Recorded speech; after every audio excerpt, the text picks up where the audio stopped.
জয় হিন্দ। দীপ social science ক্লাসে তোমাদের সবাইকে আমি স্বাগত জানাই। আমি দীপজ্যোতি। 2026 সালে যারা উচ্চ মাধ্যমিক পরীক্ষা দেবে এবং যাদের ইতিহাস বিষয় আছে তাদের জন্য সম্পূর্ণ সিলেবাস এবং বই আমি রিভিশন করাচ্ছি এবং সংসদ কর্তৃক প্রদত্ত যে মডেল প্রশ্ন আছে সেগুলো আলোচনা করছি। এর আগে দুটো ভিডিও করার মাধ্যমে আমি 3 নম্বরের প্রশ্ন, 3 মার্কসের প্রশ্ন কি কি আসতে পারে সেইগুলো আলোচনা করেছি। আজকে এই ভিডিওতে আলোচনা করব 4 মার্কসের প্রশ্ন। প্রায় 100টার উপরে 4 মার্কসের প্রশ্ন আছে। সেই প্রশ্নগুলো পড়ে গেলে এবং ভিডিওটা দেখলে তোমরা অবশ্যই সেই প্রশ্নের উত্তর পরীক্ষাতে করতে পারবে। তাই ভিডিওটা শেষ পর্যন্ত দেখো, তোমাদের সুবিধা হবে। প্রথম প্রশ্ন 4 মার্কসের প্রশ্ন দিয়েছে যে সিপাহী বিদ্রোহে সত্যবিলোপ নীতির ভূমিকা কি ছিল। আমরা জানি যে সত্যবিলোপ নীতি ছিল লর্ড ডালহৌসির আমলে তৈরি করা একটা নীতি, যার দ্বারা যে সমস্ত রাজা অপুত্রক অবস্থায় মারা যাবে তাদের রাজত্ব দখল করে নেবে। সেই অজুহাতে ব্রিটিশ সরকার সাতারা, সম্বলপুর, ঝাঁসি, নাগপুর প্রভৃতি রাজ্য দখল করেছিল।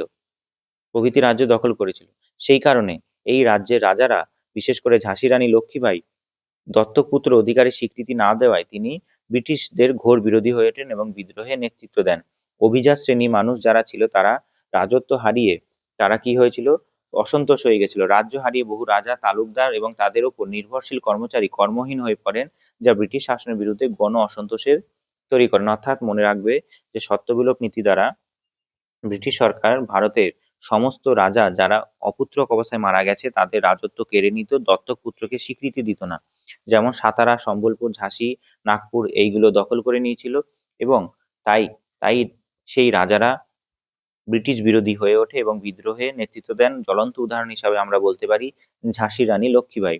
আবার সেই রাজার দরবারে কিছু কর্মচারীও তো কাজ করত, তারা কাজ হারিয়ে ফেলে, কর্মহীন হয়ে পড়ে, তাই তারাও এই বিদ্রোহে নেতৃত্ব দিয়েছিল। তাই আমরা সিপাহী বিদ্রোহে সত্যবিলোপ নীতিকে একটা গুরুত্বপূর্ণ কারণ হিসাবে বলতে পারি। ঠিক আছে। সিপাহী বিদ্রোহের সামরিক কারণ কি ছিল? সিপাহী বিদ্রোহের সামরিক কারণ ছিল যে ভারতীয়দের বেতন ও পদমর্যাদায় বৈষম্য ছিল। বেতন ও পদমর্যাদায় ভারতীয়দের বৈষম্য করত। কারণ ভারতীয় সিপাহীদের বেতন ব্রিটিশ সৈনিকদের তুলনায় অনেক কম ছিল। যোগ্য হওয়া সত্ত্বেও ভারতীয়দের উচ্চ পদে পদোন্নতি দেওয়া হতো না। তারপর সাধারণ ভুক্তি আইন দ্বারা কি করা হতো? সাধারণ ভুক্তি আইন দ্বারা লর্ড ক্যানিং এই আইন পাশ করে সিপাহীদের সমুদ্র পাড়ে দিয়ে যুদ্ধ করতে যাওয়া বাধ্যতামূলক করেছিল। সেই সময় হিন্দু ধর্মের সমুদ্র যাত্রা ছিল ধর্মচ্যুত হওয়ার সমান। তাই সাধারণ সেবাভুক্তি আইনটাকে হিন্দু ধর্মের মানুষরা বিরোধ করে এবং তারা বিদ্রোহের পথে পা বাড়ায়। অপমানজনক আচরণ করত ভারতীয়দের সঙ্গে। ব্রিটিশ অফিসাররা ভারতীয় সিপাহীদের তুচ্ছ তাচ্ছিল্য করত এবং বর্ণ বিদ্বেষী মন্তব্যও করত। এনফিল্ড রাইফেল সব থেকে গুরুত্বপূর্ণ একটা কারণ ছিল। এনফিল্ড রাইফেলের কার্তুজ বিদ্রোহের তাৎক্ষণিক কারণ ছিল চর্বি মিশ্রিত কার্তুজ, যেখানে গরু এবং শূকরের চর্বি মেশানো হতো। গুজব ছড়িয়েছিল যে কার্তুজে টোটায় গরু এবং শূকরের চর্বি মাখানো আছে, যা হিন্দু মুসলিম উভয় সম্প্রদায়ের ধর্মীয় অনুভূতিতে আঘাত করেছিল। কারণ সেই কার্তুজ দাঁতে কাটতে হতো, সে দাঁত দিয়ে গরু এবং শূকরের চর্বি কাটা হিন্দু ধর্মের এবং মুসলিম ধর্মের ক্ষেত্রে, ইসলাম ধর্মের ক্ষেত্রে একটা ধর্মচ্যুত ব্যাপার ছিল। সেই কারণে সিপাহীরা কি করেছিল? বিদ্রোহের পথে পা বাড়িয়েছিল। দ্বিতীয় পঞ্চবার্ষিকী পরিকল্পনার লক্ষ্য কি ছিল? দ্বিতীয় পঞ্চবার্ষিকী পরিকল্পনা ছিল কি 1956 থেকে 1961 সালে একটা পরিকল্পনা, যেখানে লক্ষ্য ছিল যে ভারতের শিল্পায়ন ঘটানো, ভারতের শিল্পকে অর্থাৎ ইন্ডাস্ট্রিকে আরো এগিয়ে নিয়ে যাওয়া, শিল্পকে এগিয়ে নিয়ে যাওয়া। মূলত প্রশান্তচন্দ্র মহলানবিশ মডেলের উপর ভিত্তি করে তৈরি হয়েছিল। এর প্রধান লক্ষ্যগুলি কি ছিল? দ্রুত শিল্পায়ন করা। এই পরিকল্পনার প্রধান অগ্রাধিকার ছিল ভারী শিল্প এবং মূলধনী যন্ত্রপাতি উৎপাদন বাড়ানো, জাতীয় আয় বৃদ্ধি করা। দেশের জাতীয় আয় অন্তত 25% বৃদ্ধি করার লক্ষ্যে নেওয়া হয়েছিল, যাতে সাধারণ মানুষ জীবনযাত্রার মান উন্নত হয় এবং কর্মসংস্থান সৃষ্টি করা ছিল এর আরেকটা উদ্দেশ্য। বৃহৎ শিল্পের প্রসারের মাধ্যমে বেকারত্ব দূর করা, প্রচুর মানুষের কর্মসংস্থানের সুযোগ তৈরি করা। কর্মসংস্থান মানে কাজ পাবে মানুষ। আর সমাজতান্ত্রিক ধাঁচের সমাজ অর্থাৎ সম্পদের কেন্দ্রীভবন রোধ করে বৈষম্য কমানো, একটি সমাজতান্ত্রিক অর্থাৎ কল্যাণমূলক সরকার তৈরি করা, অর্থাৎ সরকারি সুযোগ সুবিধা যাতে সবাই পেতে পারে তার জন্য একটা পরিকাঠামো গড়ে তোলার চেষ্টা করা হয়েছিল। এইটাকে প্রশান্তচন্দ্র মহলানবিশ মডেল বা মহলানবিশ মডেলও বলা হয় দ্বিতীয় পঞ্চবার্ষিকী পরিকল্পনাকে? প্রশান্ত চন্দ্র মহলানবিশ একজন ছিলেন রাশিবিজ্ঞানী। তিনি এই পরিকল্পনার মস্তিষ্ক প্রসূত বিভিন্ন ভাবনা দিয়েছিলেন, অর্থাৎ তার নেতৃত্বেই এই তৃতীয় পঞ্চবার্ষিকী পরিকল্পনার বিভিন্ন লক্ষ্যগুলো নেওয়া হয়েছিল। তাই এটাকে প্রশান্ত চন্দ্র মহলানবিশ মডেল বা মহলানবিশ মডেল বলা হয়। 4 নম্বরের প্রশ্ন দিয়েছে, বাংলাদেশের স্বাধীনতা যুদ্ধে স্যাম ম্যানেকেসের ভূমিকা আলোচনা করো। স্যাম ম্যানেকেস একজন ভারতের তৎকালীন সেনাপ্রধান ছিলেন, পরে ফিল্ড মার্শাল হন। স্যাম ম্যানেকেস অসাধারণ কৃতিত্বের প্রদর্শন করেন বাংলাদেশের মুক্তিযুদ্ধের সময়। তিনি কি কি করেন? সুপরিকল্পিত রণকৌশল করেন। ম্যানেকেস জানতেন যে বর্ষাকালে যুদ্ধ করা কঠিন হবে, তাই তিনি প্রধানমন্ত্রী ইন্দিরা গান্ধীকে এপ্রিলের বদলে ডিসেম্বরে যুদ্ধের পরামর্শ দেন এবং সেই সময়টুকু সেনাবাহিনীকে প্রস্তুত করতে বলেন।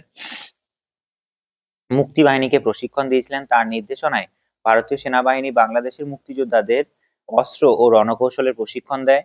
যৌথ কমান্ডো গঠন করেছিলেন। তিনি ভারতীয় সেনা ও মুক্তিবাহিনীর মধ্যে সমন্বয় সাধন করেন, যা পাকিস্তানি বাহিনীকে কোণঠাসা করতে সাহায্য করেছিল। আর ঐতিহাসিক আত্মসমর্পণ, তার সফল নেতৃত্বে মাত্র 13 দিনের যুদ্ধেই 16ই ডিসেম্বর 93,000 পাকিস্তানি সৈন্য আত্মসমর্পণ করতে বাধ্য হয় এবং স্বাধীন বাংলাদেশের অভ্যুদয় ঘটে। সিপাহী বিদ্রোহের সামরিক আলোচনা আমরা পড়েছি। মুসলিম লীগ সম্পর্কে টিকা লেখো। মুসলিম লীগ একটা গুরুত্বপূর্ণ প্রশ্ন। 1906 খ্রিস্টাব্দে ঢাকাতে সলিমুল্লাহর নেতৃত্বে আগা খা এই মুসলিম লীগ তৈরি করেন। 1906 খ্রিস্টাব্দে 30শে নভেম্বর বাংলাদেশে ঢাকায় অল ইন্ডিয়া মুসলিম লীগ বা নিখিল ভারতীয় মুসলিম লীগ প্রতিষ্ঠিত হয়। প্রেক্ষাপট কি ছিল? বঙ্গভঙ্গের পর মুসলমানদের স্বার্থ রক্ষায় একটি আলাদা রাজনৈতিক মঞ্চের প্রয়োজন দেখা দেয়। মুসলিমরা ভাবে যে আমাদের মুসলিমদের স্বার্থ আর ভারতের হিন্দুদের স্বার্থ আলাদা, তাই তারা আলাদা একটা রাজনৈতিক মঞ্চের প্রয়োজন মনে করে। জাতীয় কংগ্রেসের একটা সাবস্টিটিউট তৈরি করার কথা ভাবে। ঢাকার নবাব সলিমুল্লাহর উদ্যোগে এই সভা অনুষ্ঠিত হয়। নেতৃত্ব কে দেন? আগা খান মুসলিম লীগের প্রথম সভাপতি নির্বাচিত হন। উদ্দেশ্য কি ছিল? ব্রিটিশ সরকারের প্রতি মুসলিমদের আনুগত্য প্রকাশ করা, অর্থাৎ ব্রিটিশরা ভারতের মুসলিমদের নাকি পরবর্তীকালে অনেক উন্নতি করবে, স্বার্থ রক্ষা করবে, সেই কারণে মুসলিম লীগের মানুষরা চেয়েছিল সমগ্র মুসলিমরা একত্রিত হয়ে ব্রিটিশ সরকারের প্রতি একটা বিশ্বাস রাখা, মুসলিমদের রাজনৈতিক স্বার্থ রক্ষা করা এবং হিন্দুদের প্রভাব থেকে মুসলিম সমাজকে আলাদা করে রাখা ছিল এর আরেকটা কাজ। গুরুত্ব কি ছিল? মুসলিম লীগ গঠনের ফলে ভারতের জাতীয় রাজনীতিতে দ্বিজাতি তত্ত্ব ভীষণ গুরুত্বপূর্ণ। হিন্দু মুসলিম যে আলাদা জাতি, সেটা বীজ খুব ভালো রকম ভাবে এই মুসলিম লীগ বপন করেছিল, যা পরবর্তীকালে 1947 সালে দেশভাগের পথ প্রশস্ত করে। অর্থাৎ মুসলিম লীগই শেষ পর্যন্ত ভারতের দেশ বিভাগের জন্য দায়ী সব থেকে বেশি ধরা হয়। মুসলিম লীগের গুরুত্ব কি ছিল? মুসলিম লীগের গুরুত্ব আমরা সহজেই বলতে পারি যে এটি ভারতীয় রাজনীতিতে একটা স্বতন্ত্র মুসলিম পরিচয় গড়ে তোলে। লীগের চাপের কারণে 1909 সালে মল্লেমিন্টো সংস্কারে মুসলমানদের জন্য পৃথক নির্বাচনের ব্যবস্থা করা হয়। এই মুসলিম লীগের জন্যই, মানে মুসলিমদের জন্য আলাদা পৃথক নির্বাচন। পরবর্তীতে 1940 সালে লাহোর প্রস্তাবের মাধ্যমে এই দলই পাকিস্তান রাষ্ট্রের দাবি জোরালো করেও তোলে। আর শেষ পর্যন্ত 1947 সালে 14ই আগস্ট এই মুসলিম লীগের দ্বিজাতি তত্ত্বের প্রচারের কারণেই এবং মোহাম্মদ আলী জিন্নাহর নেতৃত্বেই পৃথক পাকিস্তান রাষ্ট্র তৈরি হয়। দ্বিতীয় পঞ্চবার্ষিকী পরিকল্পনার লক্ষ্য আমরা পড়ে নিয়েছি একবার।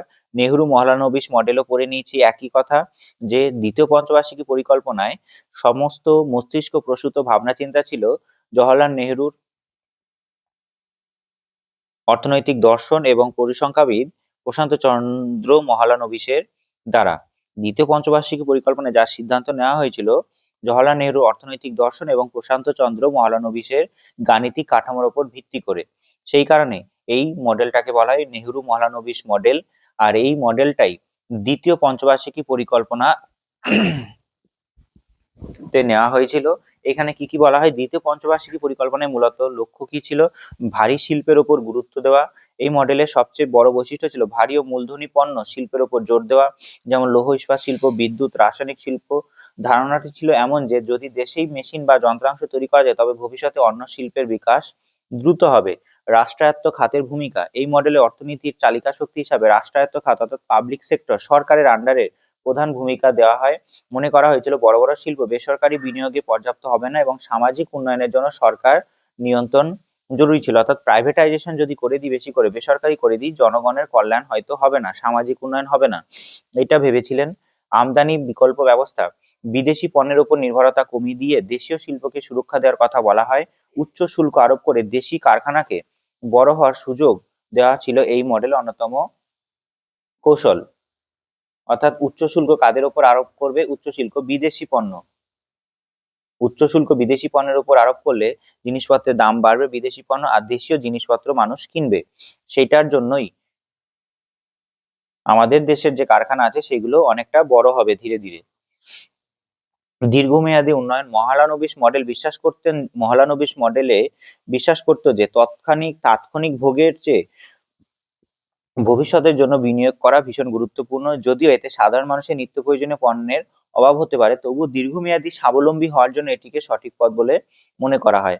অর্থাৎ দেশের উৎপাদন ব্যবস্থাকে নিয়ন্ত্রণ করা, উৎপাদন ব্যবস্থাকে সম্পূর্ণরূপে বেশিরভাগই সরকারি আন্ডারে আনা, এই প্রশান্ত চন্দ্র মহলানবিশ একসঙ্গে মিলে নেহরুর সঙ্গে একসঙ্গে মিলে এই মডেলটা নিয়েছিল। এই দ্বিতীয় পঞ্চবার্ষিকী পরিকল্পনা যা লক্ষ্য ছিল, এই নেহরু মহলানবিশ মডেলও একই লক্ষ্য ছিল। 1971 সালে বাংলাদেশের স্বাধীনতা যুদ্ধে ভারতের ভূমিকা কি? 1971 সালে ভারত স্বাধীনতা যুদ্ধে গুরুত্বপূর্ণ ভূমিকা নিয়েছিল। আমরা জানি ভারত বাংলাদেশকে সাহায্য করেছিল সেনাবাহিনী দিয়ে, মুক্তিযুদ্ধে সেনাবাহিনীদের ট্রেনিং দিয়েছিল, আবার বাংলাদেশ থেকে যত শরণার্থী এসেছিল ভারত তা আশ্রয়ও দিয়েছিল। কি কি করেছিল দেখো, যে 1971 সালে বাংলাদেশের স্বাধীনতা যুদ্ধে ভারতের ভূমিকা ছিল অত্যন্ত বহুমুখী এবং গুরুত্বপূর্ণ। ভারত কেবল নৈতিক সমর্থনই দেয়নি, বরং সামরিক, সেনাবাহিনীর ট্রেনিং, কূটনৈতিক, মানবিক এই 3 স্তরেই সক্রিয়ভাবে অংশগ্রহণ করেছিল। ভারতের প্রধান সহায়তার ক্ষেত্রগুলি কি কি ছিল? শরণার্থীদের আশ্রয় দান। যুদ্ধের শুরুতেই পাকিস্তানি সেনাবাহিনী নির্যাতনের হাত থেকে বাঁচতে প্রায় 1 কোটি মানুষ সীমান্ত পেরিয়ে ভারতে আশ্রয় নিয়েছিল। ভারত সীমিত সম্পদ থাকা সত্ত্বেও তাদের জন্য শরণার্থী শিবির স্থাপন করে এবং দীর্ঘ 9 মাস অন্ন, বস্ত্র ও চিকিৎসার ব্যবস্থা করে। মৈত্রী বাহিনী এবং সামরিক বাহিনী, সামরিক প্রশিক্ষণ। মনে রাখবে মৈত্রী বাহিনী কি ছিল? যে বাংলাদেশে মুক্তিযোদ্ধাদের মুক্তিবাহিনীর সামরিক প্রশিক্ষণ এবং অস্ত্রশস্ত্র দিয়ে ভারত সরাসরি সাহায্য করে। ভারতের বিএসএফ সেনাবাহিনী মুক্তিযোদ্ধাদের গরিলা যুদ্ধের কৌশল শেখানোর জন্য প্রশিক্ষণ শিবির শুরু করেছিল। কূটনৈতিক তৎপরতা কি ছিল? তৎকালীন ভারতীয় প্রধানমন্ত্রী ইন্দিরা গান্ধী বিশ্বের বিভিন্ন দেশে সফর করে বাংলাদেশের মুক্তিকামী মানুষের পক্ষে জনমত গড়ে তোলে। বাংলাদেশে যাতে সাপোর্ট করে সমস্ত দেশ, সেটার জন্য সারা দেশ ঘুরেও আসে পৃথিবীর। তিনি সোভিয়েত ইউনিয়নের সঙ্গে শান্তি ও সহযোগিতা চুক্তি স্বাক্ষর করেন, যা যুদ্ধের সময় যুক্তরাষ্ট্র ও চীনের হস্তক্ষেপ ঠেকাতে বড় ভূমিকা নিয়েছিল। অর্থাৎ সোভিয়েত ইউনিয়নের সঙ্গে চুক্তি করে এসেছে যে আমরা বাংলাদেশের সঙ্গে মুক্তিযুদ্ধে পার্টিসিপেট করছি পাকিস্তানকে মোকাবিলা করার জন্য, যাতে সোভিয়েত ইউনিয়ন সাপোর্ট করে আমাদের, আর যুক্তরাষ্ট্র অর্থাৎ আমেরিকা যুক্তরাষ্ট্র এবং চীন যাতে এই বিষয়ে কোনো রকম ভাবে পদক্ষেপ নিতে না পারে, কারণ আমাদের সঙ্গে সোভিয়েত ইউনিয়ন আছে, সেটা সারা বিশ্বকে দেখাতে চেয়েছিল। এই শান্তি ও সহযোগিতা চুক্তি স্বাক্ষর করে সরাসরি যুদ্ধ অংশগ্রহণ করেছিল ভারত। পাকিস্তান 3 ডিসেম্বর ভারতের বিমান ঘাঁটিতে হামলা চালালে ভারত সরাসরি পাকিস্তানের সঙ্গে যুদ্ধ জড়িয়ে পড়ে। এরপর ভারতীয় সশস্ত্র বাহিনী এবং মুক্তি বাহিনী মিলে গঠিত হয় মিত্র বাহিনী। মিত্র বাহিনী কি ছিল? ভারতের সশস্ত্র বাহিনী এবং মুক্তি বাহিনী মিলে এই মিত্র বাহিনী গঠিত হয়। জল, স্থল ও আকাশপথে ত্রিমুখী আক্রমণের ফলে পাকিস্তান বাহিনী কি হয়ে যায়? পর্যদুস্ত হয়ে যায়। পর্যদুস্ত মানে পাকিস্তানের অবস্থা খারাপ হয়ে যায়। আর শেষ পর্যন্ত 5 নম্বর পয়েন্টে কি দিয়েছে? যে বাংলাদেশকে স্বীকৃতি প্রদান করা হয়। 1971 সালে 6 ডিসেম্বর ভারতে বিশ্বের প্রথম দেশগুলির অন্যতম হিসেবে গণপ্রজাতন্ত্রী বাংলাদেশকে স্বাধীন রাষ্ট্র হিসাবে আনুষ্ঠানিকভাবে স্বীকৃতি দেয়। অর্থাৎ বাংলাদেশ স্বাধীনতা পায় 6 ডিসেম্বর 1971 সালে। এতে স্বাধীন বাংলাদেশের আন্তর্জাতিক বৈধতা বহুগুণ বেড়ে যায়। অবশেষে 16 ডিসেম্বর 1971 সালে ঢাকার রেসকোর্স ময়দানে বর্তমানে সোহরাওয়ার্দী উদ্যানে মিত্র বাহিনীর কমান্ডার জগজিৎ সিং আরোরার কাছে পাকিস্তান বাহিনী আত্মসমর্পণ করে। ভারত এই সর্বাত্মক সহায়তা ছাড়া এত অল্প সময়ে মাত্র 9 মাসে জয়লাভ করা অত্যন্ত কঠিন হতো। ঠিক আছে, তাহলে বাংলাদেশকে কিভাবে সাহায্য করেছে ভারত সেটা বোঝা গেল। আগরতলা ষড়যন্ত্র মামলা আমরা 3 নম্বরের প্রশ্ন যখন আলোচনা করেছি সেখানে পড়েছিলাম সিমলা চুক্তির 3টি শর্ত, আমরা পড়ে নিয়েছি। সিপাহি বিদ্রোহের দুটি অর্থনৈতিক কারণ কি ছিল? এই যে সিমলা চুক্তির 3টি শর্ত, আগরতলা ষড়যন্ত্র মামলা, আমরা 3 নম্বরের প্রশ্ন যখন আলোচনা করেছি পড়েছি, সেটা 4 নম্বরের প্রশ্নও দিতে পারে। সিমলা চুক্তি ভারতের সঙ্গে পাকিস্তানের প্রেসিডেন্ট জুলফিকর আলী ভুট্টোর হয়েছিল, এটা 3 নম্বরের প্রশ্ন আলোচনা করেছি, তাই আর পড়ছি না।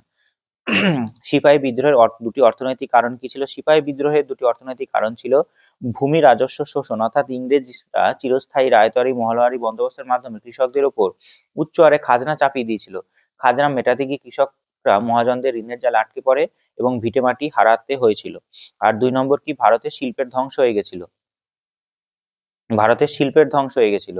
ইংল্যান্ডের শিল্প বিপ্লবের ফলে সস্তা কলকারখানার পণ্য ভারতে আসায় ভারতের ঐতিহ্যবাহী কুটির ও তাঁত শিল্প ধ্বংস হয়ে যায়। ফলে লক্ষ লক্ষ কারিগর শিল্পী কর্মহীন হয়ে পড়ে, ফলে চরম দারিদ্রতার শিকার হন। এই দুটো কারণের জন্যই, এই দুটোই ছিল অর্থনৈতিক কারণ, যেটা ভারতে সিপাহী বিদ্রোহ করার ক্ষেত্রে গুরুত্বপূর্ণ ভূমিকা নিয়েছিল। বিদ্রোহের সামাজিক কারণ কি ছিল? সিপাহী বিদ্রোহ যে হয়েছিল তার সামাজিক কারণ কি ছিল? সামাজিক কারণ ছিল ব্রিটিশ সরকার ভারতে কি করেছিল? পাশ্চাত্য শিক্ষা ও সংস্কার করেছিল, যেটা হিন্দু গোঁড়ামি মানুষদের পছন্দ হয়নি। যেমন সতীদাহ প্রথা রদ, বিধবা বিবাহ চালু, নারী শিক্ষা প্রসার মতো ঘটনাগুলিকে ভারতের যারা হিন্দু গোঁড়া সমাজের মানুষ, যারা ধর্মের রক্ষা সব থেকে বেশি করে, অর্থোডক্স যারা ধর্মের দিক থেকে অন্ধ, তারা এটাকে সাপোর্ট করেনি। তাই রক্ষণশীল ভারতীয় সমাজ তাদের প্রাচীন প্রথা ধর্মের উপর সরাসরি আঘাত হিসাবে মনে করেছিল ব্রিটিশদের এই সমাজ সংস্কারটাকে। তারপরে ভারতে মানুষদের ব্রিটিশ সরকার কি করতো? ভারতের মানুষরা ব্রিটিশ সরকার বর্ণ বিদ্বেষ করতো। ইংরেজরা ভারতীয় মানুষদের হিসাবে গণ্য করতো না, মানুষ হিসাবে গণ্য করতো না। ট্রেন এবং পার্কে ভারতীয়দের প্রবেশ নিষিদ্ধ ছিল এবং উচ্চপদস্থ ব্রিটিশ অফিসাররা ভারতীয় সিপাহীদের সাথে চরম দুর্ব্যবহারও করত। এই সমস্ত কারণে ভারতের সমাজের মানুষরা বিদ্রোহে অংশগ্রহণ করেছিল। মুসলিম লীগ ও আলীগড় আন্দোলন ভীষণ গুরুত্বপূর্ণ এই পরীক্ষার জন্য। মুসলিম লীগ ও আলীগড় আন্দোলন কি ছিল? মুসলিম লীগের লক্ষ্য কি ছিল? 1906 সালে ঢাকার নবাব সলিমুল্লাহর উদ্যোগে প্রতিষ্ঠিত মুসলিম লীগের প্রধান লক্ষ্য ছিল কি? যে ব্রিটিশ সরকারের প্রতি ভারতীয় মুসলমানদের আনুগত্য প্রচার করা, অর্থাৎ ব্রিটিশ সরকার নাকি ভারতীয় মুসলমানদের জন্য ভালো কাজই করছে, এইটা প্রচার করা মুসলিম লীগের মেন উদ্দেশ্য ছিল। 2 নম্বর কি উদ্দেশ্য ছিল? মুসলমানদের রাজনৈতিক অধিকার ও স্বার্থ রক্ষা করা। মুসলমান যারা ছিল তাদের রাজনৈতিক অধিকার এবং স্বার্থ রক্ষা করা এবং সরকারের কাছে তাদের দাবি দাওয়াগুলো পেশ করা ছিল মূল উদ্দেশ্য। আর 3 নম্বর কি ছিল? অন্য কোনো সম্প্রদায়ের প্রতি যাতে মুসলমানদের মনে শত্রুতা না তৈরি হয় সেদিকেও লক্ষ্য রাখা। ঠিক আছে, অন্য কোনো সম্প্রদায়ের প্রতি যাতে মুসলমানদের মনে শত্রুতা না তৈরি না হয় সেদিকে লক্ষ্য করা, অর্থাৎ তারা চেয়েছিল যে মুসলমানদের যাতে কেউ শত্রু হিসাবে না দেখে, এটাও তৈরি করা। মুসলিম লীগের সামাজিক ভিত্তি কি ছিল?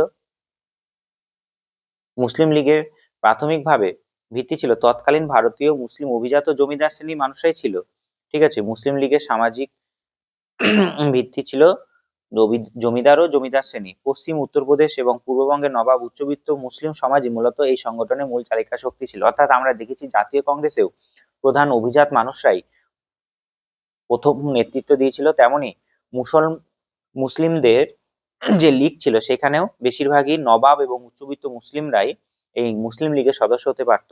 সাধারণ মুসলিম লীগ, মুসলিম কৃষক ও সাধারণ মানুষের সাথে তখন এর কোনো যোগসূত্র মজবুত হয়নি। ঠিক আছে, এরপরে এটা হয়ে গেল মুসলিম লীগ কি ছিল? ঢাকার নবাব সলিমুল্লাহর উদ্যোগে প্রতিষ্ঠিত হয়। ঠিক আছে, প্রধান লক্ষ্য হয়ে গেল এবং মুসলিম লীগের সামাজিক ভিত্তি হয়ে গেল। এরপরে দ্বিতীয় পার্টের প্রশ্ন আছে আলীগড় আন্দোলন। আলীগড় আন্দোলন কি ছিল?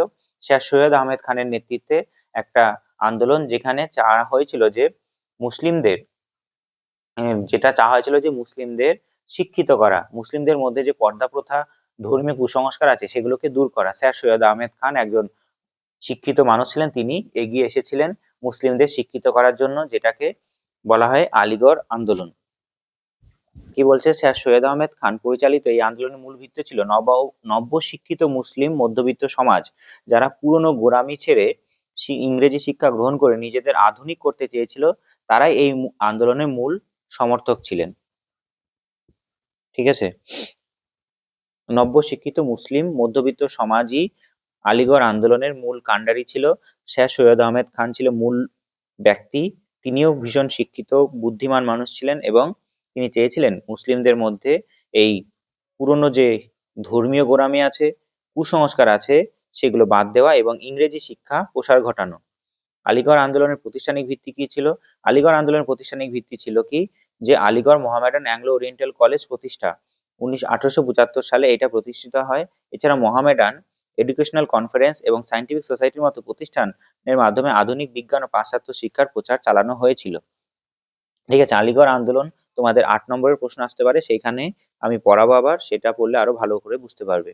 মুক্ত অর্থনীতির ধারণা কি? আমাদের ভারতে মুক্ত অর্থনীতি ঘোষণা হয়েছিল 1991 সালে প্রধানমন্ত্রী নরসিমহা রাও এবং ডক্টর মনমোহন সিং এর নেতৃত্বে, যেখানে করা হয়েছিল কি, সমস্ত বিদেশি কোম্পানিকে ভারতে বাণিজ্য করার সুযোগ দেওয়া হয়, কারখানা স্থাপনের সুযোগ দেওয়া হয়, যেটাকে এলপিজি মডেলও বলা হয়। উদারীকরণ, বেসরকারীকরণ এবং বিশ্বায়ন, এটা 3 নম্বরের প্রশ্নে আলোচনা করা হয়েছে।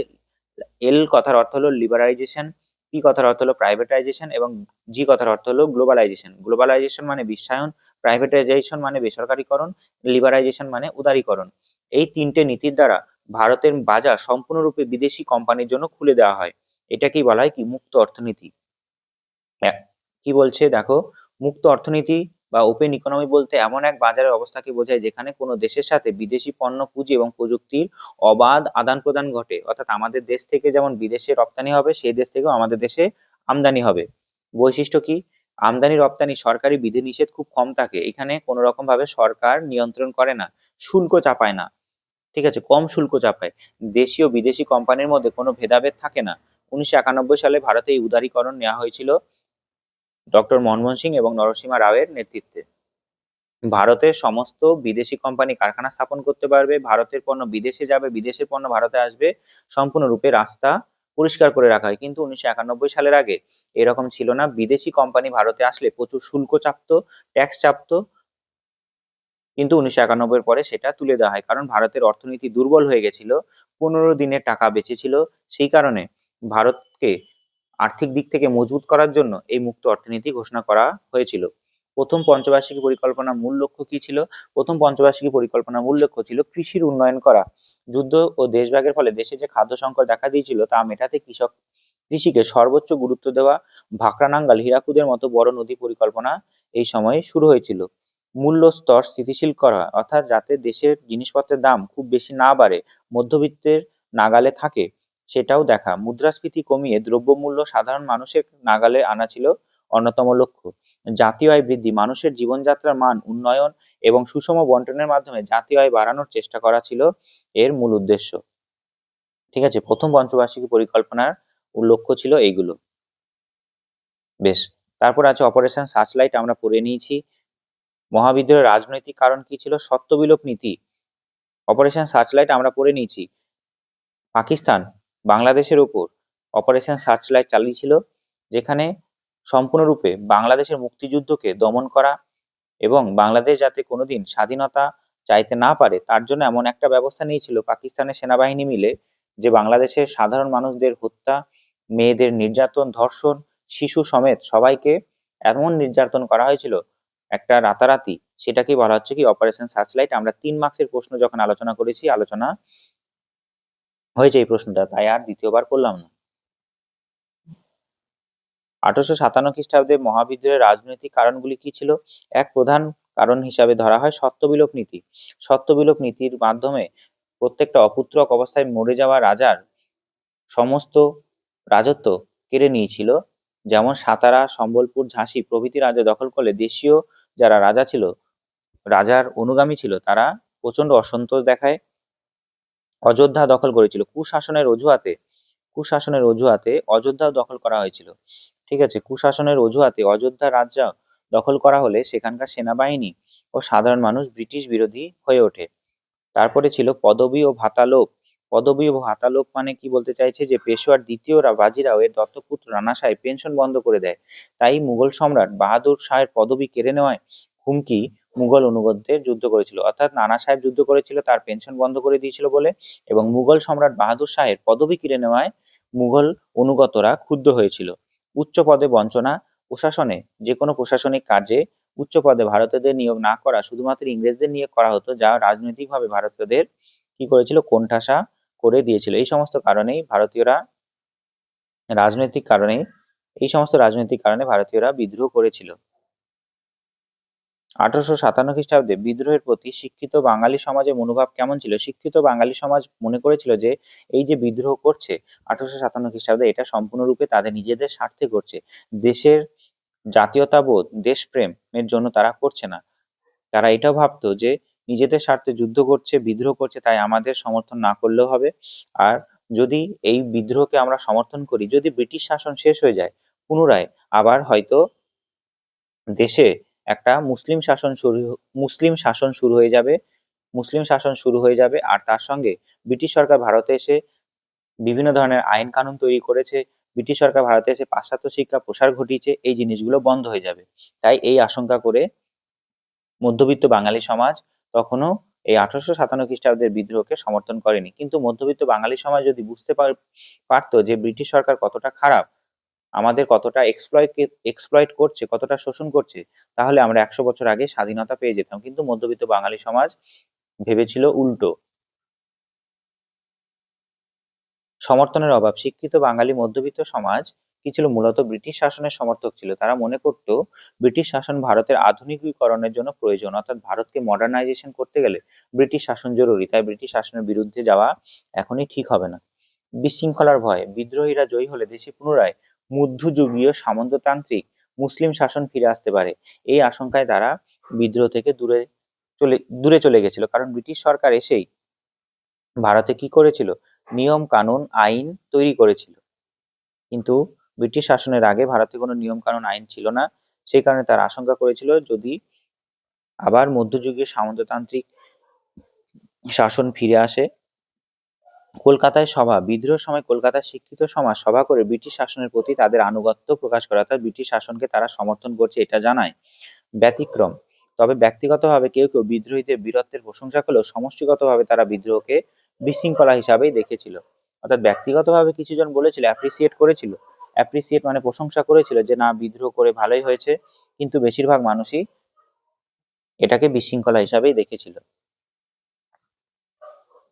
18 নম্বর প্রশ্ন বলেছে 1857 সালের বিদ্রোহের 4টি সামরিক কারণ কি ছিল? সামরিক কারণ আমরা পড়ে এসেছি, আবার আরেকবার বলে দিই। বেতনের বৈষম্য ছিল ব্রিটিশ সেনাবাহিনীতে। ভারতীয় সিপাহীদের বেতন সুযোগ সুবিধা ইউরোপীয় সৈনিকদের তুলনায় অনেক কম ছিল। পদোন্নতি হতো না। ভারতীয়রা সিপাহীরা বীরত্ব দেখালে তাদের সর্বোচ্চ সুবিধার পদে বেশি পদোন্নতি দেওয়া হতো না। সমুদ্র যাত্রা আইন, জেনারেল সার্ভিস এনলিস্টমেন্ট অ্যাক্ট জারি করে সিপাহীদের সমুদ্র পাড়ে যেতে বাধ্য করা হয়, যা হিন্দু ধর্মের সিপাহীদের ধর্মনাশের কারণ হিসাবে গণ্য করা হতো। এনফিল্ড রাইফেল কার্তুজ। গুজব রটেছিল যে নতুন এনফিল্ড রাইফেল কার্তুজের টোটা গরু শুকরের চর্বি দিয়ে তৈরি, যা সিপাহীদের ধর্মীয় সেন্টিমেন্টে চরম আঘাত করে। 1857 খ্রিস্টাব্দে বিদ্রোহে নারী নেতৃত্বের ভূমিকা কি ছিল? নারী হিসাবে কারা কারা নেতৃত্ব দিয়েছিল? নেতৃত্ব দিয়েছিল ঝাঁসি রানী লক্ষ্মীবাঈ, তারপরে নেতৃত্ব দিয়েছিল বেগম হযরত মহল, তারপরে নেতৃত্ব দিয়েছিল ঝলকারি বাই, ঠিক আছে, এবং অন্যান্য। কি করেছিল? ঝাঁসি রানী লক্ষ্মীবাঈ ব্রিটিশদের বিরুদ্ধে যুদ্ধক্ষেত্রে অবতীর্ণ হন এবং বীরত্বের সঙ্গে লড়াই করে শহীদ হন। তিনি বিদ্রোহের প্রধান নারীমুখ ছিলেন ঝাঁসি রানী লক্ষ্মীবাঈ। বেগম হযরত মহল। অযোধ্যায় বিদ্রোহের নেতৃত্ব দেন বেগম হযরত মহল। তিনি ব্রিটিশদের বিরুদ্ধে দীর্ঘ সময় প্রতিরোধ গড়ে তুলেছিলেন। অযোধ্যায় নেতৃত্ব দিয়েছিলেন। ঝলকারি বাই কি করেছিলেন? ঝাঁসি রানীর বিশ্বস্ত সেনানী হিসাবে তিনি ছদ্মবেশে ব্রিটিশদের বিভ্রান্ত করে রানীকে দুর্গ থেকে পালাতে সাহায্য করেন। আর অন্যান্য কারা ছিল? এছাড়াও কানপুরে আজীবন বাইয়ের মতো সাধারণ নারীরাও, ঝাঁসি রানী লক্ষ্মীবাঈয়ের মতো নারীরাও বিদ্রোহে নানাভাবে সহায়তা এবং উৎসাহিত করেছিলেন। গুরুত্বপূর্ণ প্রশ্ন একটা, যে সিপাহী বিদ্রোহকালে হিন্দু মুসলিম ঐক্য সম্পর্কে আলোচনা করো। হিন্দু মুসলিম কিভাবে ঐক্যবদ্ধ থেকে 1857 খ্রিস্টাব্দে বিদ্রোহ নেতৃত্ব দিয়েছিল? দেখো এখানে কি কি বলছে, যে যুগ্ম নেতৃত্ব। বিদ্রোহীরা মুঘল সম্রাটকে দ্বিতীয় বাহাদুর শাহকে হিন্দুস্তান বা ভারতের সম্রাট হিসাবে ঘোষণা করে, এবং যা হিন্দু মুসলিম ঐক্যের নজির গড়ে তুলেছিলেন। হিন্দু মুসলিম ঐক্যকে আরো ভালো করে জোরদার করার জন্যই তারা দ্বিতীয় বাহাদুর শাহকে কি করেছিলেন? হিন্দুস্তান বা ভারতের সম্রাট হিসাবে ঘোষণা করেছিলেন। সিপাহীরা ঘোষণা করেছিল। সাধারণ লক্ষ্য কি ছিল? সাধারণ লক্ষ্য ছিল যে উভয় সম্প্রদায়ের মানুষ ব্রিটিশদের তাদের ধর্মের শত্রু হিসাবে চিহ্নিত করেছিল। উভয় সম্প্রদায়ের মানুষ ব্রিটিশদের তাদের ধর্মের শত্রু হিসাবে চিহ্নিত করেছিল, কারণ তারা আমাদেরকে শূকরের চর্বি এবং গরুর চর্বি মুখে দিতে বাধ্য করেছে। তারপরে হিন্দু মুসলিম ভ্রাতৃত্ববোধ ছিল খুব ভালো রকম ভাবে। যুদ্ধক্ষেত্রে হিন্দু মুসলিম সিপাহীরা কাঁধে কাঁধ মিলিয়ে লড়াই করেছিল এবং গরু শুকরের চর্বি ইস্যুতে মানে সমস্যায় উভয় সমভাবে ক্ষুব্ধ হয়েছিল। তারপরে বলেছিল সাম্প্রদায়িক দাঙ্গার অভাব। বিদ্রোহ চলাকালীন ভারতে কোথাও কোনো সাম্প্রদায়িক দাঙ্গা ঘটেনি, যা ঐক্যের সবচেয়ে বড় প্রমাণ হিসাবে ধরা হয়।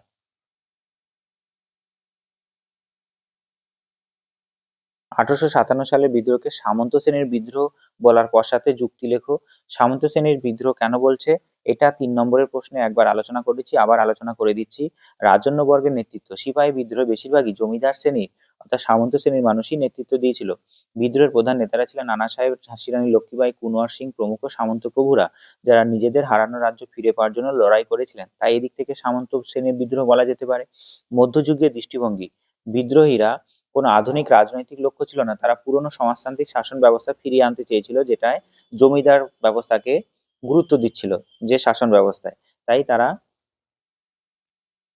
যে বিদ্রোহ করেছিল সেই 1857 খ্রিস্টাব্দে, সেটাকে সামন্ত শ্রেণী বিদ্রোহ বলা যেতে পারে। তারপর জমিদারদের স্বার্থ। জমিদারদের স্বার্থ। অনেক জমিদার নিজেদের নতুন ভূমি রাজস্ব নীতিতে ক্ষতিগ্রস্ত হয়, বিদ্রোহে যোগ দিয়েছিল। সাধারণ মানুষ তাহলে সাধারণ যারা জমিদার ছিল তারা কি হয়েছিল, তারা নিজেদের যে ক্ষতি সেই ক্ষতির সম্মুখীন হয়ে কিন্তু বিদ্রোহে যোগ দিয়েছিল। আর এখানে আরেকটা কথা মনে রাখতে হবে যে সাধারণ মানুষের অভাব, অর্থাৎ এই বিদ্রোহে সাধারণ মানুষরা তেমন যোগদান করেনি। ঐতিহাসিক রমেশচন্দ্র মজুমদার বা জওহরলাল নেহরুর মতে এটি ছিল মূলত মৃতপ্রায় সামন্ত শ্রেণীর শেষ মরণ কামড়, অর্থাৎ সামন্ত শ্রেণীর হাত থেকে ক্ষমতা চলে যাচ্ছে আর এই বিদ্রোহের মাধ্যমে তারা ক্ষমতা ফিরে পেতে চেয়েছিল। তাই এই দিক থেকে বিচার করলে এই 1857 খ্রিস্টাব্দের বিদ্রোহকে সামন্ত শ্রেণীর বিদ্রোহ বলা যেতে পারে। সিপাহী বিদ্রোহকে কুনওয়ার সিং এর ভূমিকা কি ছিল? কুনওয়ার সিং, ঠিক আছে, কুনওয়ার সিং ছিলেন বিহারের একজন জমিদার। তিনি বিহারের নেতৃত্ব দিয়েছিলেন জমিদার হিসাবে। বিহারের জগদীশপুরে বয়স বৃদ্ধ মানে 80 বছরের বয়স্ক জমিদার কুনওয়ার সিং বিদ্রোহের ঝান্ডা তুলে ধরেন। গেরিলা যুদ্ধ। বিরুদ্ধে তিনি ব্রিটিশদের বিরুদ্ধে দক্ষ গেরিলা যুদ্ধ পরিচালনা করে এবং আরা শহর দখল করে নেন। বীরত্ব দেখান। যুদ্ধে তিনি হাতে গুলিবিদ্ধ হলেও নিজের তলোয়ার দিয়ে নিজের হাত কেটে গঙ্গা বিসর্জন দেন এবং লড়াই চালিয়ে যান। বিজয়। শেষ পর্যন্ত বিজয় কি? যে তিনি মৃত্যুর আগে তিনি সফলভাবে ব্রিটিশ বাহিনীকে পরাজিত করে নিজের দুর্গ পুনরুদ্ধার করতে সক্ষম হয়েছিলেন। এত বয়স্ক মানুষ, তিনি তবুও এতটা বীরত্বের সঙ্গে লড়াই করেছিলেন, তার জন্যই তিনি একটা স্মরণীয় হয়ে আছেন। 1857 সালের আঞ্চলিক নেতাদের নামের একটি তালিকা তৈরি করো। 1857 সালে আঞ্চলিক নেতা কারা কারা ছিল? দ্বিতীয় বাহাদুর শাহ ছিল এবং জেনারেল বখত খাঁ দিল্লিতে। কানপুরে ছিল নানা সাহেব ও তাতিয়া তোপি। ঝাঁসি ছিল ঝাঁসি রানী লক্ষ্মীবাঈ ঝাঁসিতে। অযোধ্যা ও লখনৌ থেকে ছিল বেগম হযরত মহল এবং মৌলভী আহমদুল্লাহ। বিহারে জগদীশপুরে ছিল কুনওয়ার সিং এবং অমর সিং এবং বরেলিতে ছিল খান বাহাদুর খাঁ। এরা ছিল 1857 খ্রিস্টাব্দে বিদ্রোহের আঞ্চলিক নেতা। সিপাহী বিদ্রোহ ব্যর্থতার 4টি কারণ কি ছিল? যে ভারতের সংহতির অভাব ছিল, সমস্ত ভারতীয়রা ঐক্যবদ্ধভাবে এই আন্দোলনে অংশগ্রহণ করেনি। যদি ঐক্যবদ্ধভাবে অংশগ্রহণ করতো তাহলে আমরা 100 বছর আগে স্বাধীনতা পেয়ে যেতাম। শুধুমাত্র ভারতের উত্তর এবং মধ্য ভারতেই এই বিদ্রোহ সীমাবদ্ধ ছিল। ভারতে আধুনিক অস্ত্রেরও অভাব ছিল। ব্রিটিশদের উন্নত আধুনিক অস্ত্রের উপর, যেমন উন্নত এনফিল্ড রাইফেল কামানের বিপরীতে বিদ্রোহের হাতে ছিল পুরনো আমলের তলোয়ার এবং গাদা বন্দুক। তারপরে কি ছিল? শিক্ষিত সমাজের অসহযোগিতা। ভারতের শিক্ষিত মধ্যবিত্ত অনেক দেশীয় রাজা, যেমন হায়দ্রাবাদের নিজাম, গোয়ালিয়রের সিন্ধিয়া ব্রিটিশদের পক্ষে নিয়েছিল। দক্ষ নেতৃত্বের অভাব মানে এখানে বলতে চেয়েছে যে ভারতে যারা বিদ্রোহে অংশগ্রহণ করেছিল ব্রিটিশ সেনাপতিদের যেমন নীল হ্যাভলক তুলনায় বিদ্রোহীদের মধ্যে সমন্বয়ের অভাব ছিল। বিদ্রোহীরা সমন্বয় নিয়ে এই আন্দোলনে অংশগ্রহণ করেনি, এই বিদ্রোহে অংশগ্রহণ করেনি। অর্থাৎ ভারতীয়দের সিপাহী বিদ্রোহ ব্যর্থতার মূল কারণই ছিল যে সংহতির অভাব, আধুনিক অস্ত্রের অভাব। শিক্ষিত সমাজ এই বিদ্রোহকে স্বার্থপর বিদ্রোহ বলে দেখেছিল। বাঙালি মধ্যবিত্ত সমাজও সমর্থন করেনি। আর অবশ্যই দক্ষ নেতৃত্বেরও অভাব ছিল। সিপাহী বিদ্রোহকে জাতীয় বিদ্রোহ বলার পক্ষে যুক্তিগুলো লেখো। সিপাহী বিদ্রোহকে কেন জাতীয় বিদ্রোহ বলা যাবে? দেখো, গণ অংশগ্রহণ। সিপাহী বিদ্রোহে অযোধ্যা, বিহারের মতো অঞ্চলে বিদ্রোহী সিপাহীদের গণ্ডি ছাড়িয়ে সাধারণ কৃষক ও কারিগরদের মধ্যে ছড়িয়ে পড়েছিল। সমস্ত মানুষের মধ্যে অযোধ্যা বিহারের মতো অঞ্চলে বিদ্রোহ সিপাহীদের গণ্ডি ছেড়ে সাধারণ কৃষক ও কারিগরদের মধ্যে ছড়িয়ে পড়েছিল। সমস্ত মানুষের মধ্যে ছড়িয়ে পড়েছিল এই বিদ্রোহ। 2 নম্বর কি বলছে? বিদেশি শাসনের উচ্ছেদ। বিদেশি শাসনের উচ্ছেদে কি বলছে? বিদ্রোহের মূল লক্ষ্য ছিল বিদেশি ব্রিটিশ শাসনকে ভারত থেকে চিরতরে উৎখাত করা। একটা মূল উদ্দেশ্য ছিল ঐক্য। ঐক্য ঐক্য কি ছিল? হিন্দু মুসলিমরা কাঁধে কাঁধ মিলিয়ে লড়াই করেছিল, যা জাতীয় ঐক্যের প্রতীক ছিল। বিলেতি সমর্থন। বিলেতের সমর্থন। বেঞ্জামিন জিরোলির মতো ব্রিটিশ রাজনীতিবিদ এই বিদ্রোহকে কেবল সিপাহীদের বলে বিক্ষোভ না বলে জাতীয় বিদ্রোহ বলে উল্লেখ করেছেন। অর্থাৎ এই দিক থেকে বলতে পারি যে সাধারণ মানুষ অংশগ্রহণ করেছিল, অর্থাৎ গণ অংশগ্রহণ করেছিল। বিদেশি শাসনের উচ্ছেদের জন্য ভারতের মানুষ একত্রিত হয়ে আন্দোলন করেছিল। ঐক্য, হিন্দু মুসলিম ঐক্য দেখেছিলাম, এবং বিলেতের সমর্থন, অর্থাৎ ইংল্যান্ড থেকেও সমর্থন করেছিল ভারতীয়দের এই সিপাহী বিদ্রোহকে। ঠিক আছে, তাহলে আমরা এই সমস্ত যুক্তি দিয়ে আমরা বলতে পারি যে ভারতের এই সময় যে বিদ্রোহ হয়েছিল এটাকে জাতীয় বিদ্রোহ বলা চলে। ঠিক আছে, জাতীয় বিদ্রোহ কেন বলবো? তার কারণ দেশের মানুষ স্বাধীনতার স্বাধীনতা বা ব্রিটিশ শাসন মুক্ত হতে চাইছে কিনা, এর জন্য কি যুদ্ধ করেছিল, বিদ্রোহ করেছিল? ঠিক আছে, যদি করে তবে সেটাকে জাতীয় বিদ্রোহ বলা যেতে পারে। কিন্তু আমরা এখানে দেখলাম যে হ্যাঁ, করেছিল। কিছুটা হলেও মানুষ একত্রিত হয়ে এই বিদ্রোহটা করেছিল। ঠিক আছে, তাই এটাকে কি বলা হচ্ছে? জাতীয় বিদ্রোহ বলা হচ্ছে। ঠিক আছে। মহারানীর ঘোষণাপত্রের প্রধান সুপারিশগুলো কি ছিল? মহারানীর ঘোষণাপত্রের সুপারিশ ছিল ভবিষ্যতে আর সত্ত্ববিলোপ নীতি চলবে না, ভারতে সম্পূর্ণরূপে বাতিল করা হবে।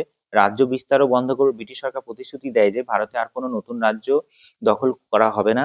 আর ধর্মীয় নিরপেক্ষতা, ভারতীয়দের ধর্ম এবং সংস্কৃতির বিষয়ে ব্রিটিশ সরকার আর কোনো হস্তক্ষেপ করবে না বলে জানানো হয়। এই সমস্ত, আর কি বলা হয়, যোগ্যতার ভিত্তিতে চাকরিও দেওয়ার ব্যবস্থা করা হয়। বর্ণ ধর্ম নির্বিশেষে যোগ্যতা অনুযায়ী ভারতীয়দের সরকারি চাকরিতে নিযুক্ত করার কথা বলা হয়। এই সমস্ত যুক্তিগুলো দেওয়া হয়েছিল, এই সমস্ত ঘোষণাপত্র দেওয়া হয়েছিল যাতে ভারতীয়দের আনুগত্য পাওয়া যায়, যাতে ভারতীয়দের আনুগত্য পাওয়া যায়। অর্থাৎ ভারতীয়রা যাতে বুঝতে পারে যে মহারানী ভিক্টোরিয়া আমাদের জন্য ভালো কাজই করছে। আর আমরা জানি যে 1857 খ্রিস্টাব্দে বিদ্রোহের পরে ভারতে মহারানী ভিক্টোরিয়া শাসন শুরু হয়ে যায়।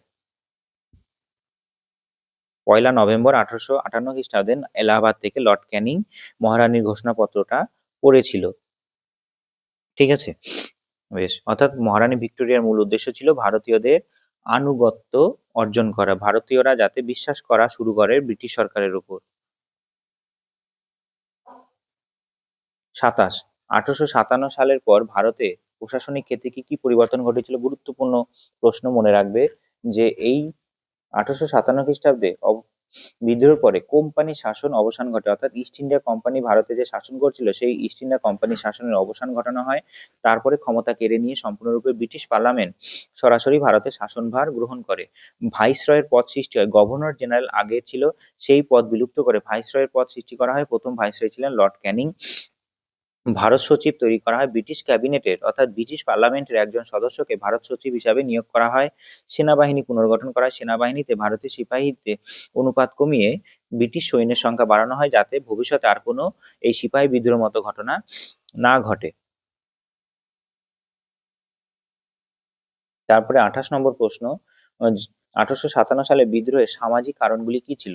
1857 সালে সামাজিক কারণগুলি ছিল যে সামাজিক সংস্কার ক্ষোভ, অর্থাৎ 1857 সালে সামাজিক কারণ হিসাবে আমরা বলতে পারি যে সতীদাহ প্রথা রোধ, বিধবা বিবাহ আইন, নারী শিক্ষা প্রচারকে রক্ষণশীল গোঁড়া হিন্দু সমাজ ভারতীয়রা তাদের মনে করেছিল যে আমাদের ধর্মে কেন হস্তক্ষেপ করবে ব্রিটিশ সরকার?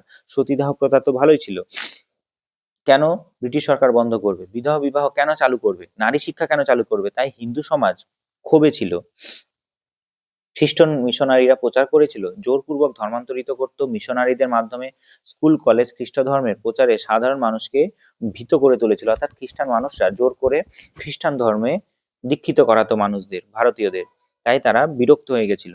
আর কি ছিল? ভারতীয়দের অবমাননা করতো। ট্রেনে প্রকাশ্যে স্থানে ইংরেজরা ভারতীয়দের কালা আদমি বলে ঘৃণা ও লাঞ্ছিত করত। ট্রেনের ফার্স্ট ক্লাস কম্পার্টমেন্টে এবং হোটেল রেস্তোরাঁয় লেখা থাকতো যে dogs and Indians are not allow, এই রকম অবমাননা করত।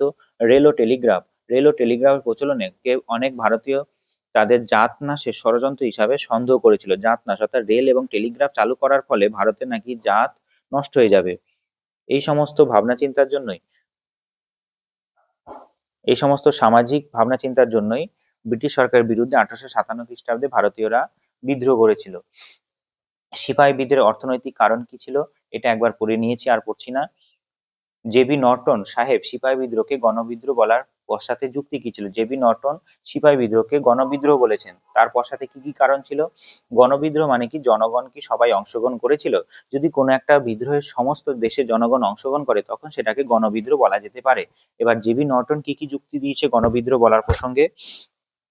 এখানে বলেছে বেসামরিক অংশগ্রহণ। নর্টন লক্ষ্য করেছিলেন যে বিদ্রোহের মূল শক্তি শুধু সিপাহীরা ছিলেন না, লক্ষ লক্ষ সাধারণ মানুষ এতে স্বতঃস্ফূর্তভাবে অংশ নিয়েছিল।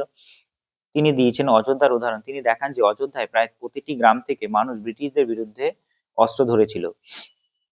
বিদেশি উচ্ছেদ, তার মতে এটি ছিল জনগণের ব্রিটিশ শাসনের বিরুদ্ধে এক সম্মিলিত ক্ষোভের বহিঃপ্রকাশ। তারা ব্রিটিশদের উচ্ছেদ চেয়েছিল, ঠিক আছে? অর্থাৎ জনগণ ব্রিটিশদের শাসনের বিরুদ্ধে এক সম্মিলিত ক্ষোভের বহিঃপ্রকাশ হয়েছিল। শ্রেণীহীন লড়াই, কৃষক, শ্রমিক, কারিগর সক্রিয় অংশগ্রহণ প্রমাণ করে যে এটি একটি নির্দিষ্ট পেশার মানুষ সে লড়াই ছিল না, বরং সাধারণ মানুষ যুদ্ধে বা গণবিদ্রোহে অংশগ্রহণ করেছিল। তাই আমরা জেবি নর্টনের এই মন্তব্য, এই যুক্তি দ্বারা বলতে পারি যে এটা একটা কি ছিল? গণবিদ্রোহ ছিল। ভারতের অনেক মানুষই এই বিদ্রোহে অংশগ্রহণ করেছিল, তাই এটাকে গণবিদ্রোহ বলা যেতে পারে। মোহামেডান অ্যাংলো ওরিয়েন্টাল কলেজ প্রতিষ্ঠার উদ্দেশ্য কি ছিল? মোহামেডান অ্যাংলো ওরিয়েন্টাল কলেজ প্রতিষ্ঠার উদ্দেশ্য ছিল যে এটা প্রতিষ্ঠা করেছিল স্যার সৈয়দ আহমেদ খান 1875 সালে আলিগড়ে। এর উদ্দেশ্য ছিল পাশ্চাত্য শিক্ষা, মুসলিমদের সমাজের মধ্যে ইংরেজি ভাষা, আধুনিক বিজ্ঞান ভিত্তিক শিক্ষার প্রসার ঘটানো, চাকরির সুযোগের ব্যবস্থা করা, সরকারি চাকরিতে মুসলিমদের পিছিয়ে পড়া রোধ করে তাদের প্রতিযোগিতায় সক্ষম করে তোলা, আর সামাজিক সংস্কার, মুসলিম সমাজে গোঁড়ামি দূর করে প্রগতিশীল মানসিকতা তৈরি করা, অর্থাৎ মুসলিম সমাজের যে ধর্মীয় গোঁড়ামি আছে সেগুলো বন্ধ করা। স্যার সৈয়দ আহমেদ খান একজন এমন মানুষ ছিলেন যে তিনি বুঝেছিলেন যে মুসলিম সমাজের কাছ থেকে যখন যদি না এই ধর্মীয় কুসংস্কার দূর হয় তাদের উন্নতি হবে না। তাই তিনি একমাত্র মুসলিম ধর্ম সংস্কারক ছিলেন যিনি এটা ভেবেছিলেন, আর তিনি অনেকটা সফলও হয়েছিলেন। আর তার নেতৃত্বেই তিনি প্রথম দিকে ভালো মানুষ হিসাবে ভারতের স্বাধীনতা আন্দোলনের ব্রিটিশ সরকারের বিরুদ্ধে প্রতিবাদ গড়ে তুলেছিলেন।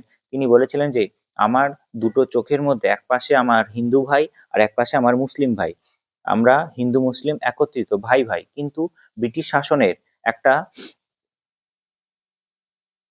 ব্রিটিশ সরকারের এমন একটা চালের জন্য, এমন একটা কৌশলের জন্য স্যার সৈয়দ আহমেদ খান শেষ পর্যন্ত হিন্দু বিদ্বেষী ভাবনা চিন্তা চালু করে। তিনি দ্বিজাতি তত্ত্বর বীজটাকে একটা বড় করে বটবৃক্ষ তৈরি করার একটা পথ তৈরি করে দেন। অর্থাৎ মোহামেডান অ্যাংলো ওরিয়েন্টাল কলেজের প্রতিষ্ঠাতা স্যার সৈয়দ আহমেদ খান প্রথম দিকে হিন্দু ভাই বলে সমর্থন করত, তার দুটো চোখ, একটা হিন্দু একটা মুসলিম এই হিসাবে বলতো, কিন্তু শেষ পর্যন্ত ব্রিটিশ সরকারের ব্রিটিশ সরকারের কৌশলের জন্য, ব্রিটিশ সরকারের বুদ্ধি দ্বারা স্যার সৈয়দ আহমেদ খানকে ব্যবহার করেছিল ব্রিটিশ সরকার যে হিন্দু মুসলিম বিদ্বেষ ছড়ানোর জন্য। আর মোহামেডান অ্যাংলো ওরিয়েন্টাল কলেজের প্রতিষ্ঠাতা স্যার সৈয়দ আহমেদ খান যে সাম্প্রদায়িকতার বীজ বুনেছিলেন সেটা স্বাধীনতা পেতে পেতে ভারতে সেটা বটবৃক্ষে তৈরি হয়ে গেছিল। অর্থাৎ ব্রিটিশ সরকার খুব ভালো রকম ভাবে স্যার সৈয়দ আহমেদ খানকে হিন্দু মুসলিম দাঙ্গা, হিন্দু মুসলিম বিরোধ বাঁধাতে ভালোভাবে ব্যবহার করতে পেরেছিল। আর তিনি আরেকটা কি চাইতেন, এই অ্যাংলো ওরিয়েন্টাল কলেজের প্রতিষ্ঠার আরেকটা কি উদ্দেশ্য? মুসলিমদের মধ্যে একতা বৃদ্ধি এবং তাদের ব্রিটিশ সরকারের প্রতি অনুগত রাখা।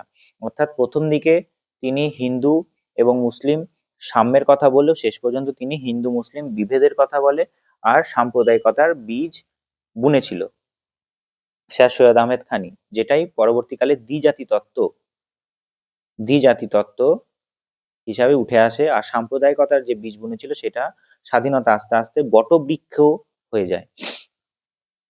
স্যার সৈয়দ আহমেদ খানকে মুসলিম সমাজের অগ্রদূত বলা হয় কেন? তিনি এই কারণেই অগ্রদূত বলা হয়, তিনি প্রথম অনুধাবন করেন যে আধুনিক শিক্ষা ছাড়া মুসলিমদের উন্নতি সম্ভব নয়। 2 নম্বর, তিনি তহজিব উল আখলাক পত্রিকার মাধ্যমে কুসংস্কার দূর করার চেষ্টা করেন। 3 নম্বর, আলীগড় আন্দোলনের মাধ্যমে তিনি একটি বৃহৎ জনগোষ্ঠীকে শিক্ষিত আধুনিক হতে অনুপ্রাণিত করেন। আর 4 নম্বর, সামাজিক ও ধর্মীয় সংকীর্ণতা অর্থাৎ সামাজিক ও ধর্মীয় দিক থেকে যে কুসংস্কারগুলো আছে সেগুলো দূর করে তিনি মুসলিমদের মধ্যে নতুন প্রাণ সঞ্চার করেছিলেন। যেমন হিন্দু ধর্মের ধর্ম সংস্কারক হিসাবে রাজা রামমোহন রায় বিদ্যাসাগরকে বলা যেতে পারে, তেমন মুসলিমদের ধর্ম সংস্কারে শেখ সৈয়দ আহমেদ খানের নাম বলা যেতে পারে। আলীগড় আন্দোলনের সীমাবদ্ধতা কি ছিল? আলীগড় আন্দোলনের যে সীমাবদ্ধতা ছিল সেটা ছিল মূলত কি, যে সীমাবদ্ধতা বলতে কি বোঝায়, যে কোন বিষয়টা পারেনি, কোন বিষয়টা সফল হতে পারেনি, এটাকে বোঝায় সীমাবদ্ধতা। যেমন এই আলীগড় আন্দোলনের সীমাবদ্ধতা মূলত ছিল কি, উচ্চবিত্ত কেন্দ্রিক, অর্থাৎ এই আলীগড় আন্দোলনের দ্বারা যে সুফল ছিল, সুফলতা, সেটা শুধুমাত্র ধনী ও উচ্চবিত্ত মুসলমানদের মধ্যে সীমাবদ্ধ ছিল। সাধারণ কৃষক ও শ্রমিকদের এই আলীগড় আন্দোলনের ভালো দিকগুলো স্পর্শ করতে পারেনি। সাম্প্রদায়িকতা বেড়েছিল। আলীগড় আন্দোলনের পরবর্তী পর্যায়ে হিন্দু মুসলিম ঐক্যের চেয়ে স্বাতন্ত্র্য বোধ বেশি প্রাধান্য পায়, অর্থাৎ হিন্দু মুসলিম যে আলাদা দুটো জাতি সেটা প্রাধান্য পায়। ব্রিটিশ তোষণ, ব্রিটিশ সরকারের প্রতি মাত্রাতিরিক্ত আনুগত্য জাতীয়তাবাদী আন্দোলনের পথে অন্তরায় হয়ে দাঁড়িয়েছিল। অর্থাৎ ব্রিটিশ তোষণ মানে কি, ব্রিটিশ সরকার প্রতি মাত্রাতিরিক্ত আনুগত্য জাতীয়তাবাদী আন্দোলনের পথে অন্তরায় হয়ে দাঁড়িয়েছিল। ব্রিটিশ তোষণ। আলীগড় আন্দোলনের প্রতিষ্ঠাতা শেখ সৈয়দ আহমেদ খান শেষ পর্যন্ত ব্রিটিশদের প্রতি আনুগত্য দেখিয়েছিল বেশি। 34 নম্বর প্রশ্ন, আলীগড় আন্দোলনে থিওডর বেকের ভূমিকা কি ছিল? আলীগড় কলেজের অধ্যক্ষ ছিলেন থিওডর বেক। মুসলিম রাজনীতিতে এক নির্দিষ্ট রূপ দিয়েছিলেন। তিনি কি ছিলেন? তিনি সৈয়দ আহমেদ খানকে বোঝাতে সক্ষম হন যে কংগ্রেস হলো হিন্দুদের প্রতিষ্ঠান, অর্থাৎ এইখান থেকে দ্বিজাতি তত্ত্ব ভালো করে প্রকট হয়েছিল, হিন্দু মুসলিম যে আলাদা সেটা ভালো করে প্রকট হয়েছিল। তিনি ইউনাইটেড ইন্ডিয়ান প্যাট্রিয়াটিক অ্যাসোসিয়েশন গঠনে সাহায্যও করেছিলেন। আর 4 নম্বর কি, তার প্রভাবে আলীগড় আন্দোলনের অভিমুখ জাতীয় কংগ্রেস বিরোধী এবং ব্রিটিশপন্থী হয়ে ওঠে। অর্থাৎ আলীগড় আন্দোলন শেষ পর্যন্ত কি হয়ে যায়, যে জাতীয় কংগ্রেসকে বিরোধ করা মানেই আমাদের আন্দোলনের মূল উদ্দেশ্য, আর ব্রিটিশ সরকারকে সমর্থন করাই আমাদের আলীগড় আন্দোলনের আরেকটা মূল উদ্দেশ্য।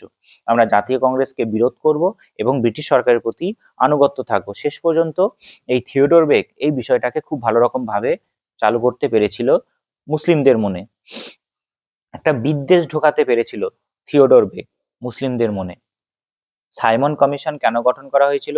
1927 সালে ব্রিটিশ সরকার জন সাইমনের নেতৃত্বে এই কমিশন গঠন করার কারণ ছিল 1919 সালে ভারত শাসন আইনের কার্যকারিতা কতটা হয়েছে সেটা দেখা। 2 নম্বর, ভারতে শাসনতান্ত্রিক সংস্কারের ভবিষ্যৎ রূপরেখা তৈরি করা, অর্থাৎ কিভাবে শাসন করা যায় ভবিষ্যতে ভারতকে, তার জন্য একটা রূপরেখা তৈরি করা। আর 3 নম্বর কি ছিল, ভারতের রাজনৈতিক পরিস্থিতি এবং স্বায়ত্ত শাসনের যোগ্যতা বিচার করা, অর্থাৎ ভারত স্বায়ত্ত শাসন নিতে পারবে কিনা, ভারতের রাজনৈতিক পরিস্থিতি কেমন বর্তমানে সেইটা পর্যালোচনা করা ছিল সাইমন কমিশনের উদ্দেশ্য। কিন্তু এই সাইমন কমিশনে কোনো ভারতীয় না থাকায় ভারতীয়রা এই সাইমন কমিশনকে কি করেছিল, বয়কট করেছিল এবং গো ব্যাক জানিয়েছিল, সাইমন কমিশনকে গো ব্যাক জানিয়েছিল। ঠিক আছে, আর সাইমন কমিশনকে গো ব্যাক জানিয়েছিল। এই সাইমন গো ব্যাক যে শব্দটা দিয়েছিল ইউসুফ মেহের আলী, মনে রাখবে সাইমন গো ব্যাক শব্দটা দিয়েছিল ইউসুফ মেহের আলী। আর এই সাইমন গো ব্যাক শব্দটাকে আরো বেশি করে শান্তিপূর্ণভাবে স্লোগান হিসেবে ব্যবহার করেছিল লালা লাজপত রায়। তার জন্য Lala Lajpat Rai Simon go back যে শব্দটা বেশি করে শান্তিপূর্ণভাবে স্লোগান দিয়ে আন্দোলন করেছিল বলে লালা লাজপত রায়কে অ্যারেস্ট করে জেলের মধ্যেই তাকে লাঠিচার্জ করে পিটিয়ে মেরে দেওয়া হয়েছিল। আর লালা লাজপত রায় এই লাঠির এক একটা আঘাতকে বলেছিল যে ব্রিটিশ শাসনের কফিনের শেষ পেরেক ব্রিটিশ সরকার পুঁতে দিচ্ছে। সাইমন কমিশনের কে গো ব্যাক জানিয়েছিল, গো ব্যাক শব্দটা দিয়েছিল ইউসুফ মেহের আলী, শব্দটা দিয়েছিল। এই গো ব্যাক শব্দটাকে বেশি করে শান্তিপূর্ণভাবে স্লোগান হিসাবে আন্দোলনে ব্যবহার করছিল লালা লাজপত রায়। এই লালা লাজপত রায় এই গো ব্যাক শব্দ স্লোগানটা দেওয়ার জন্য শান্তিপূর্ণভাবে তিনি আন্দোলন চালাচ্ছিলেন, সেই সময় তাকে অ্যারেস্ট করে জেলে বন্দি করে রাখা হয়। এবং জেলের মধ্যেই তাকে লাঠিচার্জ করে পিটিয়ে মেরে দেওয়া হয়। আর লাঠিচার্জ করার সময় লালা লাজপত রায় বলেছিলেন যে আমার এক একটা লাঠির যে আঘাত সেটা ব্রিটিশ শাসনের কফিনের শেষ পেরেক ব্রিটিশ সরকার পুঁতে দিচ্ছে, কারণ কফিনে একবার শেষ পেরেক যদি পুঁতে দেওয়া হয় আর কখনো খোলে না, সেই হিসাবে তিনি এই কথা বলেছিলেন। 36 নম্বর প্রশ্ন, 1940 খ্রিস্টাব্দে মুসলিম লীগের লাহোর প্রস্তাবের গুরুত্ব কি? এই মুসলিম লীগ 1940 খ্রিস্টাব্দে আমাদের কি করেছিল? প্রথমবার ভারতে মুসলিম প্রধান অঞ্চলগুলি নিয়ে আলাদা ও স্বাধীন রাষ্ট্রের দাবি তোলা হয়। এটি দ্বিজাতি তত্ত্বকে আরো জোরালো ভিত্তি দেয়। পরবর্তীকালে এটি পাকিস্তান সৃষ্টির মূল ভিত্তি হিসাবে পরিণত হয়। আর এই লাহোর প্রস্তাবেই পৃথক পাকিস্তানের দাবি তুলে আসে। পৃথক পাকিস্তান গঠনের দাবি জোরালো হয়। এই জন্য মুসলিম লীগের লাহোর প্রস্তাব গুরুত্ব। হিন্দু মহাসভার প্রতিষ্ঠা চূড়ান্ত লক্ষ্য কি ছিল? এরপরের প্রশ্ন, হিন্দু মহাসভার প্রতিষ্ঠা চূড়ান্ত লক্ষ্য ছিল, মনে রাখবে যে যেমন করে 1906 খ্রিস্টাব্দে মুসলিম লীগ মুসলিমদের স্বার্থ রক্ষা করছিল, তেমন করেই ভারতে হিন্দুদের নিয়ে তৈরি হয়েছিল হিন্দু মহাসভা। ঠিক আছে, এর মূল উদ্দেশ্য কি ছিল? এর মূল উদ্দেশ্য ছিল যে হিন্দুদের স্বার্থ রক্ষা করা, হিন্দুদের সংস্কৃতি ঐতিহ্যকে পুনর্জীবিত করা, শুদ্ধি আন্দোলনের মাধ্যমে ধর্মান্তরিত হিন্দুদের ফিরিয়ে আনা, আর ভারতের অখণ্ডতা রক্ষা করা এবং হিন্দুদের রাজনৈতিক অধিকার সুনিশ্চিত করা। এই সমস্ত উদ্দেশ্যগুলো ছিল ভারতের হিন্দু মহাসভার উদ্দেশ্য। এরপর আছে সাম্প্রদায়িক বাটোয়ারা নীতি কি? সাম্প্রদায়িক বাটোয়ারা নীতি 1932 সালে ব্রিটিশ প্রধানমন্ত্রী র্যামসে ম্যাকডোনাল্ড এই নীতি ঘোষণা করেন। এর মাধ্যমে মুসলিম, শিখ, খ্রিস্টানদের পাশাপাশি তপশিল বা অনুন্নত হিন্দুদের জন্য পৃথক নির্বাচনের ব্যবস্থা করা হয়। এই সাম্প্রদায়িক বাটোয়ারা নীতি এর আগেও বলা হয়েছে, তাই আমি আর ডিটেলস বলছি না। এর উদ্দেশ্য ছিল হিন্দু সমাজের মধ্যে বিভেদ সৃষ্টি করে ভারতের স্বাধীনতা আন্দোলনকে দুর্বল করা। তারপরে 39 প্রশ্ন, জাতীয় কংগ্রেসের প্রতিষ্ঠায় অ্যালান অক্টাভিয়াম হিউমের ভূমিকা কি ছিল? জাতীয় কংগ্রেস অ্যালান অক্টাভিয়াম হিউমের দ্বারা প্রতিষ্ঠিত হয়েছিল। তিনি চেয়েছিলেন যে বিভিন্ন প্রদেশের নেতাদের মধ্যে সংযোগ স্থাপন করা। 2 নম্বর, 1885 সালে জাতীয় কংগ্রেস প্রতিষ্ঠা হয়েছিল। ব্রিটিশ সরকার, অ্যালান অক্টাভিয়াম হিউম ছিলেন লর্ড ডাফরিনের একজন বিশিষ্ট মানুষ। তার সঙ্গে অ্যালান অক্টাভিয়াম হিউম এবং লর্ড ডাফরিন ষড়যন্ত্র করে চেষ্টা করেছিলেন যে ভারতের স্বাধীনতা আন্দোলনের মধ্যে যারা শিক্ষিত বুদ্ধিজীবী মানুষ আছে তাদেরকে সরিয়ে আনা, যাতে আর বিদ্রোহ তারা না করে। এই উদ্দেশ্যে তারা এই জাতীয় কংগ্রেস প্রতিষ্ঠা করেছিল, যাতে ভারতের শিক্ষিত বুদ্ধিজীবীরা আর কোন রকম ভাবে বিদ্রোহে অংশগ্রহণ না করে। তৎকালীন বড়লাট লর্ড ডাফরিন সম্মতিতে তিনি শিক্ষিত ভারতীয়দের জন্য একটি মঞ্চ তৈরি করেন। অনেকের মতে তিনি সেফটি ভালভ হিসাবে কংগ্রেস গঠন করে ব্রিটিশ বিরোধী গণবিস্ফোরণ রুখতে চেয়েছিলেন, অর্থাৎ যাতে শিক্ষিত বুদ্ধিজীবী মানুষরা জাতীয় কংগ্রেসের মধ্যে যুক্ত হয়ে যায় আর তারা ভবিষ্যতে কোনো বড়সড় আন্দোলনে নেতৃত্ব না দেয়। এটাকেই সেফটি ভালভ তত্ত্ব বলা হয়, এর আগেও আমি আলোচনা করেছি। 40 নম্বর প্রশ্ন, জাতীয় কংগ্রেসে মডারেটরদের অবস্থান কি ছিল? কংগ্রেসের প্রথম দিকের নেতাদের নরমপন্থী বা মডারেটর বলা হতো। তাদের অবস্থান ছিল কি? তারা ব্রিটিশ শাসনের প্রতি অনুগত ছিলেন এবং আবেদন নিবেদনে বিশ্বাসী ছিলেন। তারা স্বরাজ নয় বরং শাসনের সংস্কার চেয়েছিলেন। তাদের লক্ষ্য ছিল কি? শিক্ষিত ভারতীয়দের প্রশাসনে বেশি সংখ্যায় অন্তর্ভুক্ত করা। মডারেটর মানে বলা হয় কংগ্রেসের চরমপন্থী নয়, নরমপন্থীদের নরমপন্থীদের নরমপন্থীদের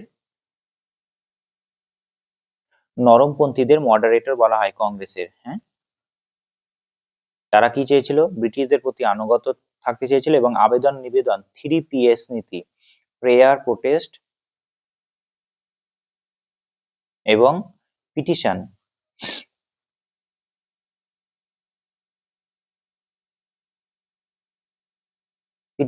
এই 3টে নীতি দ্বারা তারা ব্রিটিশ সরকারের প্রতি আনুগত থাকতে চেয়েছিল, আবেদন নিবেদন করত। তারা স্বরাজ চাইতো না বরং শাসনের সংস্কার চেয়েছিল। তাদের লক্ষ্য ছিল শিক্ষিত ভারতীয়দের প্রশাসনে বেশি সংখ্যায় অন্তর্ভুক্ত করা। জাতীয় কংগ্রেসের নরমপন্থী চরমপন্থী নেতৃত্বের মধ্যে বিরোধের 4টি কারণ। চরমপন্থী এবং নরমপন্থী কেন মতবিরোধ করেছিল? চরমপন্থী এবং নরমপন্থী কেন মতবিরোধ হয়েছিল সেই সময়? তার মূল কারণ কি ছিল? লক্ষ্যের পার্থক্য। নরমপন্থীরা চেয়েছিলেন স্বায়ত্তশাসন বা সংস্কার করা, আর চরমপন্থীরা চেয়েছিলেন পূর্ণ স্বরাজ। নরমপন্থীরা চেয়েছিলেন স্বায়ত্তশাসন বা সংস্কার, আর চরমপন্থীরা চেয়েছিলেন পূর্ণ স্বরাজ বা সম্পূর্ণরূপে স্বাধীনতা। পদ্ধতিগত পার্থক্য কি ছিল?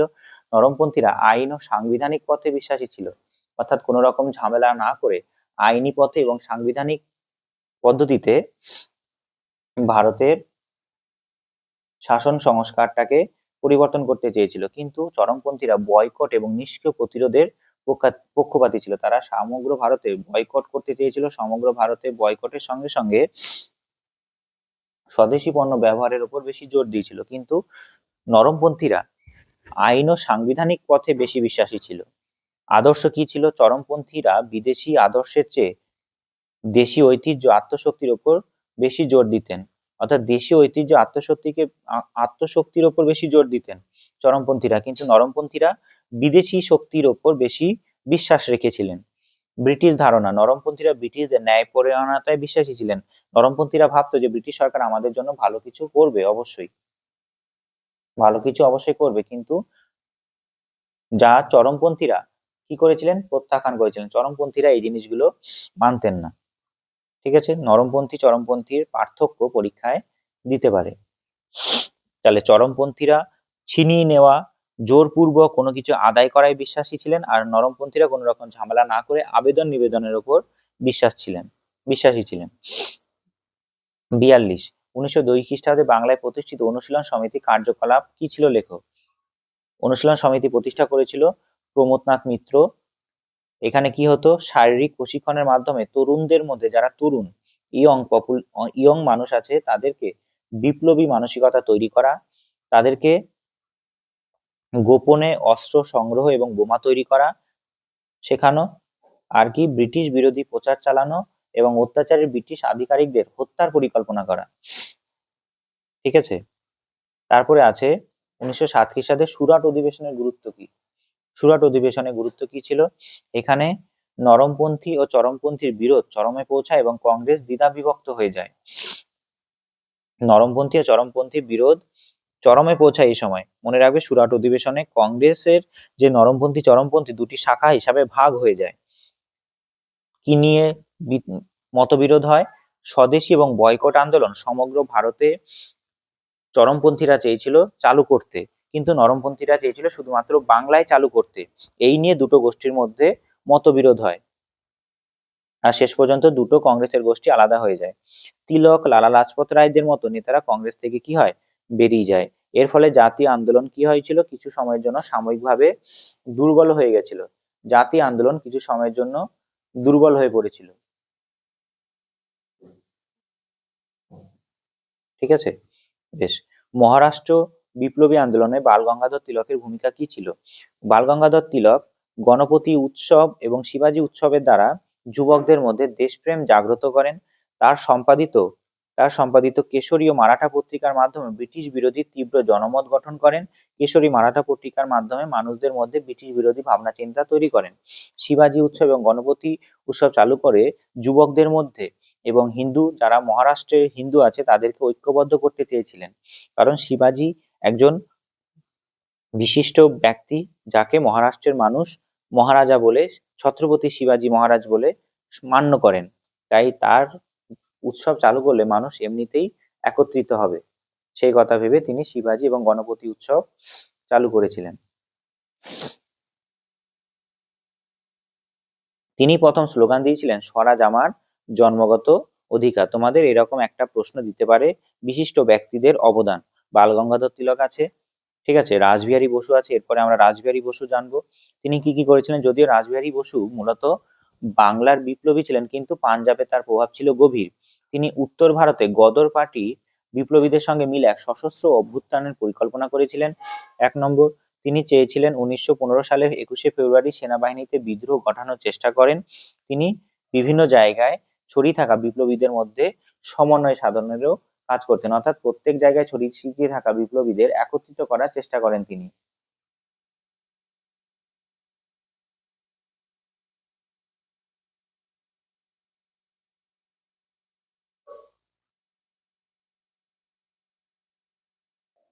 তাহলে বোঝা গেল এখানে কি বলতে চেয়েছে, রাসবিহারী বসু কি ভূমিকা নিয়েছিল।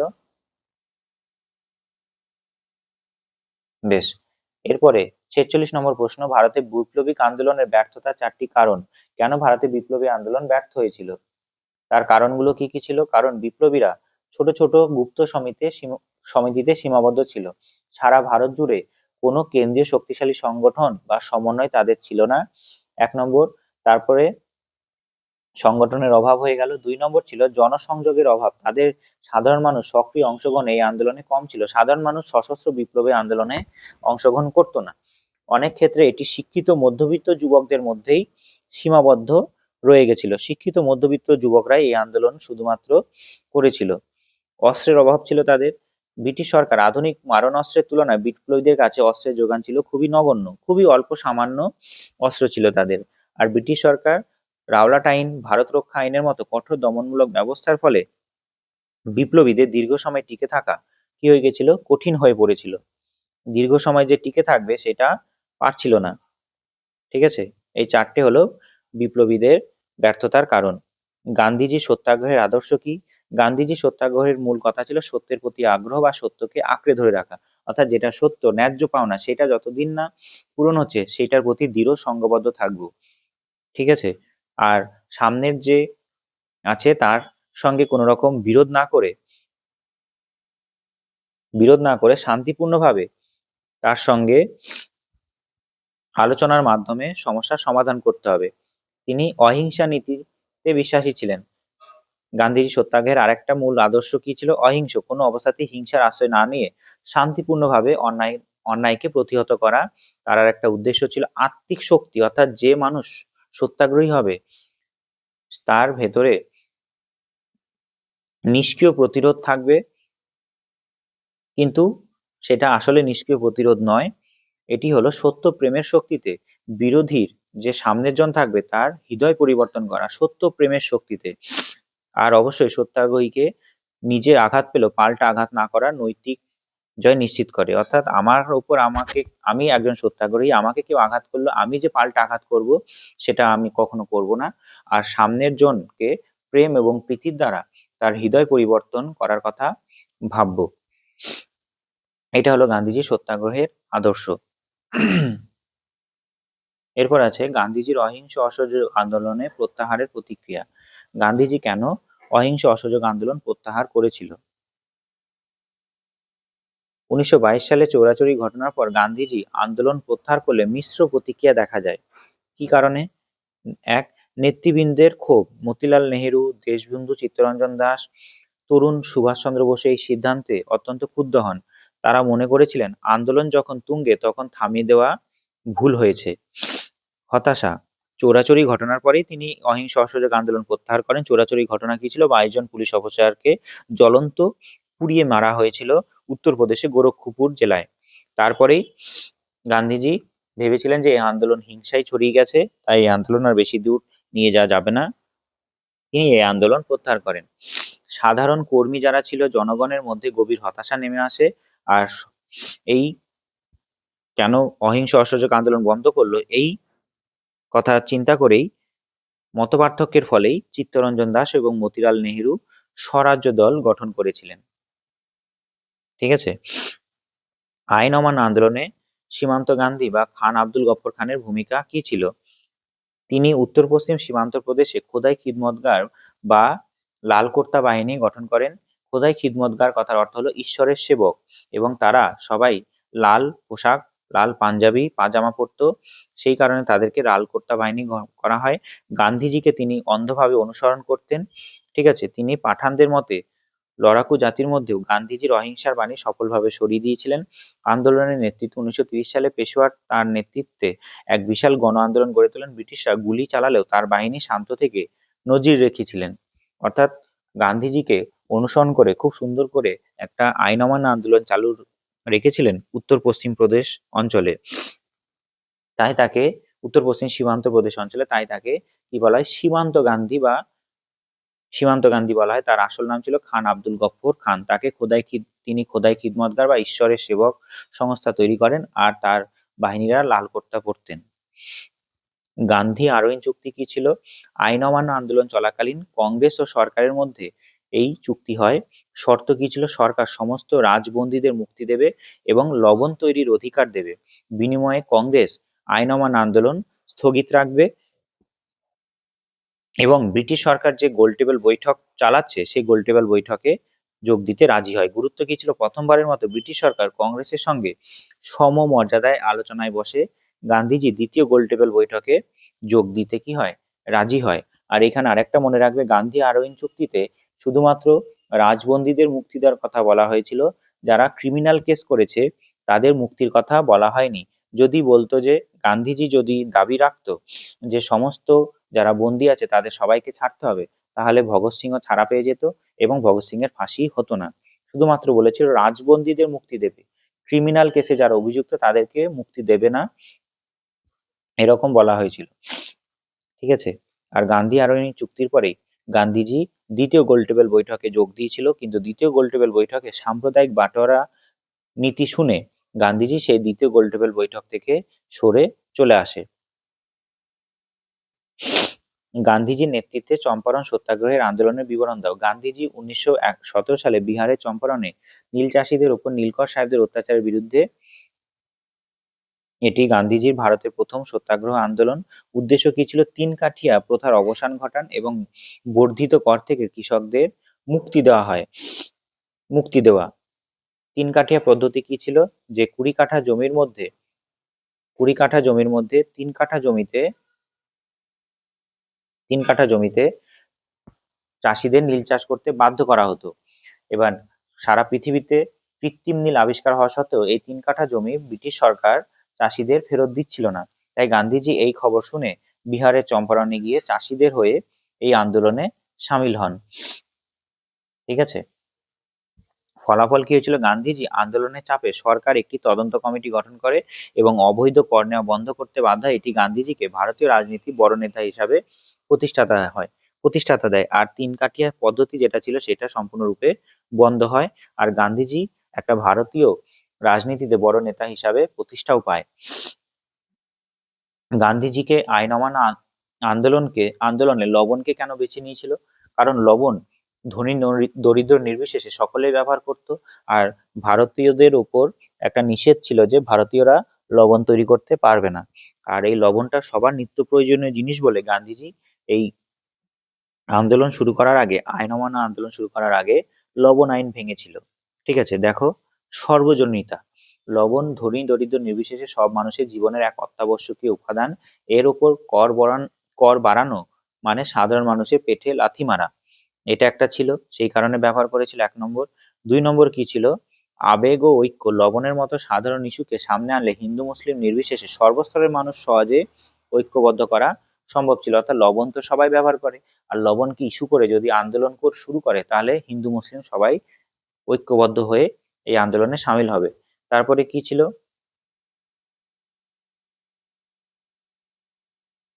ব্রিটিশ একচেটিয়া অধিকার, অর্থাৎ লবণের উপর ব্রিটিশ সরকার একচেটিয়া অধিকার ছিল সাম্রাজ্যবাদী শোষণের প্রতীক। এই কারণে গান্ধীজি আইন অমান্য আন্দোলনে লবণকে বেছে নিয়েছিল। ডান্ডি অভিযান শুরু করেছিল সবরমতী আশ্রম থেকে। দীর্ঘ পদযাত্রা করে ডান্ডির সমুদ্রের লবণ থেকে এই লবণ তৈরি করে তিনি দৃষ্টান্ত স্থাপন করেছিলেন। 53 নম্বর প্রশ্ন, গান্ধীজির ধর্ষণা সরকারি লবণগোলা আক্রমণ সম্পর্কে লেখো। মনে রাখবে, ধর্ষণা লবণগোলা আক্রমণ কি ছিল? গান্ধীজি গ্রেপ্তারের পর সরোজিনী নাইডু ও আব্বাস তৈয়বজির নেতৃত্বে 2500 সত্যাগ্রহী ধর্ষণা লবণগোলা অভিমুখ যাত্রা করেন। এই আইন অমান্য আন্দোলনের সময় গান্ধীজিকে গ্রেপ্তার করে। পুলিশ বর্বরতা দেখায়। পুলিশ সত্যাগ্রহীদের উপর লাঠিচার্জ করে মারাত্মক অত্যাচার চালায়, কিন্তু সত্যাগ্রহীরা কোনো পাল্টা প্রতিরোধ করেননি। আন্তর্জাতিক প্রভাব। আমেরিকান সাংবাদিক ওয়েব মিলার এই বর্বরতার কাহিনীকে সারা বিশ্বে ছড়িয়ে দিলে ব্রিটিশ নৈতিকতা প্রশ্নবিদ্ধ হয়। অর্থাৎ সামান্য লবণকে কেন্দ্র করে এইরকম যে ব্রিটিশ সরকার আইন তৈরি করেছে সেটা সারা পৃথিবীতে ব্রিটিশ সরকার সমালোচনার মুখে পড়ে। আর এটা সরকারি লবণগুলো আক্রমণ কে করেছিল? সরোজিনী নাইডু করেছিল এবং আব্বাস তৈয়বজি করেছিল।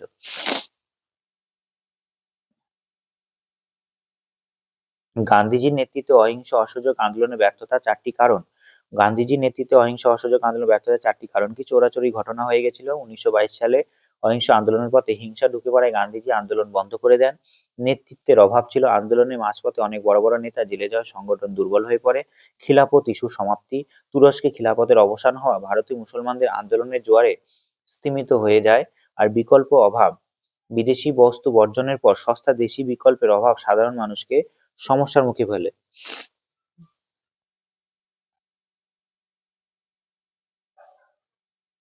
অর্থাৎ বিকল্প অভাব মানে কি? যে বিদেশি পণ্য আমি ছেড়ে দিলাম কিন্তু দেশে সস্তায় বস্ত্র আমরা পাচ্ছি না। এই সস্তায় বস্ত্র না পাওয়ার জন্য মানুষের সমস্যার মুখে ফেলে, তাই অহিংস অসহযোগ আন্দোলন বন্ধ হয়ে যায়। খিলাফত ইস্যু যেটা ছিল, হিন্দু মুসলিম ঐক্যবদ্ধ করে গান্ধীজি চেয়েছিলেন আন্দোলনে সামিল করতে, কিন্তু সেই খিলাফত ইস্যু, তুরস্কের যে খলিফা তার হাতের থেকে যে শাসন ক্ষমতা কেড়ে নেওয়া হয়েছিল, সেই বিষয়েও কোনো না কোনো একটা সমস্যা যেটা ছিল সেটা অনেকটা সমাধানও হয়ে যায়। ঠিক আছে। আর নেতৃত্বের অভাব ছিল, আর বেশিরভাগই বড় বড় নেতা জেলে গেছিল, আর চোরাচুরি ঘটনা একটা গুরুত্বপূর্ণ কারণ ছিল। বেশ, হয়ে গেল। ভারত ছাড়ো আন্দোলন কি স্বতঃস্ফূর্ত আন্দোলন বলা যায়? হ্যাঁ, অবশ্যই। ভারত ছাড়ো আন্দোলন স্বতঃস্ফূর্ত আন্দোলন বলা যায়, কারণ গান্ধীজি সহ শীর্ষ সমস্ত নেতা 9 আগস্ট রাত্রিবেলাতেই গ্রেপ্তার হয়ে যান। সুনির্দিষ্ট নেতৃত্বের অভাব সত্ত্বেও সাধারণ মানুষ স্বতঃস্ফূর্তভাবে রাস্তাঘাটে নেমে আসে।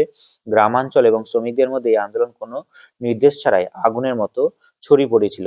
কারণ ভারতে তখন গান্ধীজি এবং জওহরলাল নেহরু সমেত অনেক নেতাকে গ্রেপ্তার করে নিয়েছিল। আর মানুষ সেটা শুনে নিজে থেকেই আন্দোলনে সামিল হয়েছিল। 9 আগস্ট এই আন্দোলন শুরু হয়েছিল। রাত্রিবেলা গ্রেপ্তার করা হয়েছিল, আর 9 আগস্ট সকালবেলা সবাই মিলে দেখছিল যে বড় বড় নেতাদের গ্রেপ্তার করে নেওয়া হয়েছে। উষা মেহতা রেডিও ব্রডকাস্টিং করে সবাইকে প্রচার করে দেয়। তখন মানুষ স্বতঃস্ফূর্তভাবে এই ভারত ছাড়ো আন্দোলনে অংশগ্রহণ করে। ক্রিপস প্রস্তাব ব্যর্থ হয়েছিল কেন আমরা পড়ে নিয়েছি, আর পড়বো না। নেতাজি সুভাষচন্দ্র বসুর নেতৃত্বে গঠিত আজাদ হিন্দ বাহিনীর অবদান। সুভাষচন্দ্র বসু আজাদ হিন্দ বাহিনী তৈরি করেছিল হিটলারের কাছে বন্দী থাকা সেনাবাহিনীদের নিয়ে। তিনি এই সেনাবাহিনী নিয়ে ভারতে ব্রিটিশ শাসনকে সম্পূর্ণরূপে সব থেকে বড় ধাক্কা দিয়েছিল। সেই ধাক্কার পরে ব্রিটিশদের যে ভিত সেটা নড়বড়ে হয়ে যায়। আজাদ হিন্দ বাহিনী কোহিমা ইম্ফল পর্যন্ত পৌঁছে ব্রিটিশ শাসনের ভিত কাঁপিয়ে দিয়েছিল। আর জাতীয় ঐক্য, জাতি ধর্ম নির্বিশেষে ভারতীয়দের মধ্যে এক জাতীয় সংহতি গড়ে তুলেছিল আজাদ হিন্দ বাহিনী। নৌ বিদ্রোহের অনুপ্রেরণা, এই বাহিনীর আত্মত্যাগ ও পরবর্তীকালে ভারতীয় সেনাদের মধ্যে বিদ্রোহের সাহসও জুগিয়েছিল। ঠিক আছে। এরপর আছে ক্যাবিনেট মিশন বা মন্ত্রী মিশনের ত্রুটিগুলি কি কি ছিল।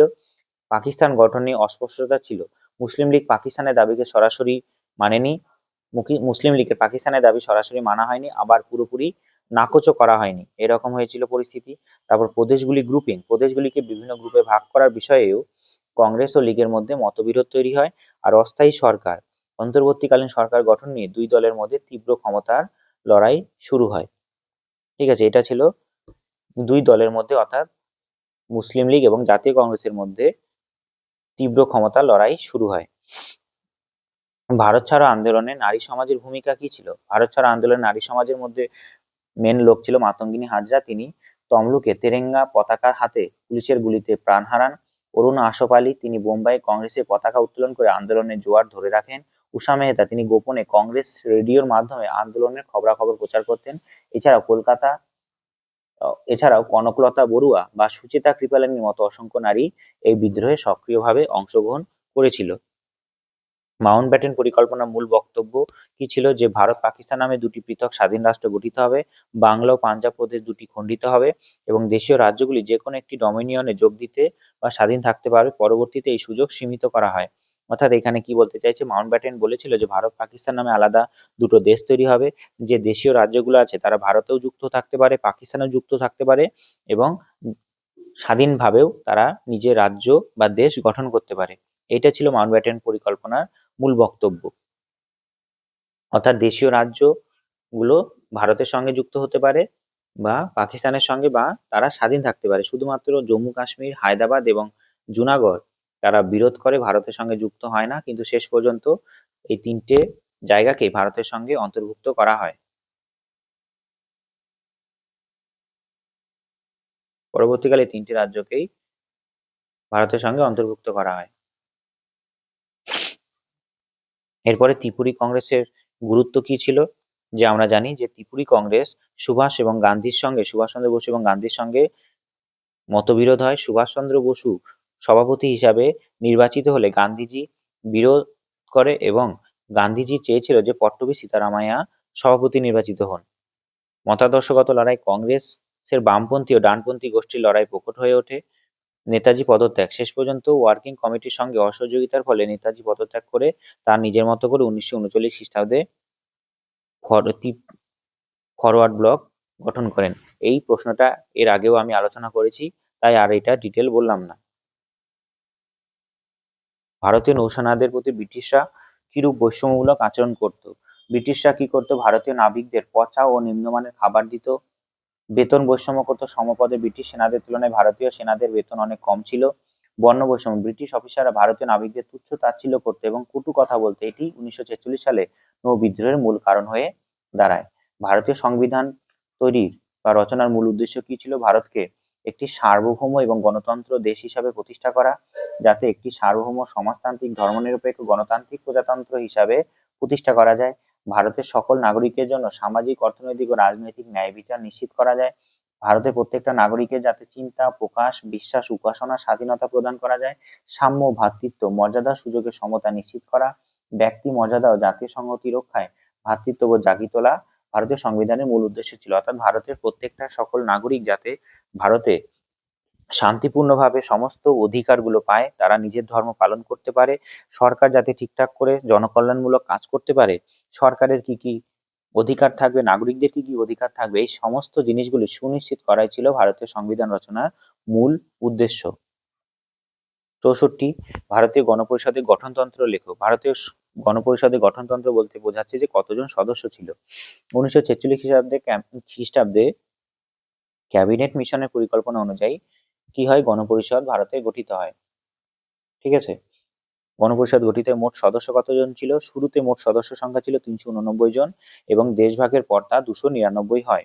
সদস্য বিভাজন, 292 জন প্রাদেশিক আইনসভা থেকে নির্বাচিত এবং 93 জন দেশীয় রাজ্য থেকে এবং 4 জন চিফ কমিশনার শাসিত অঞ্চল থেকে নির্বাচিত হয়। 292 জন প্রাদেশিক আইনসভা থেকে নির্বাচিত হয়, 93 জন দেশীয় রাজ্য, মোট ছিল 389, পরে তা দেশভাগের পর 299 হয়।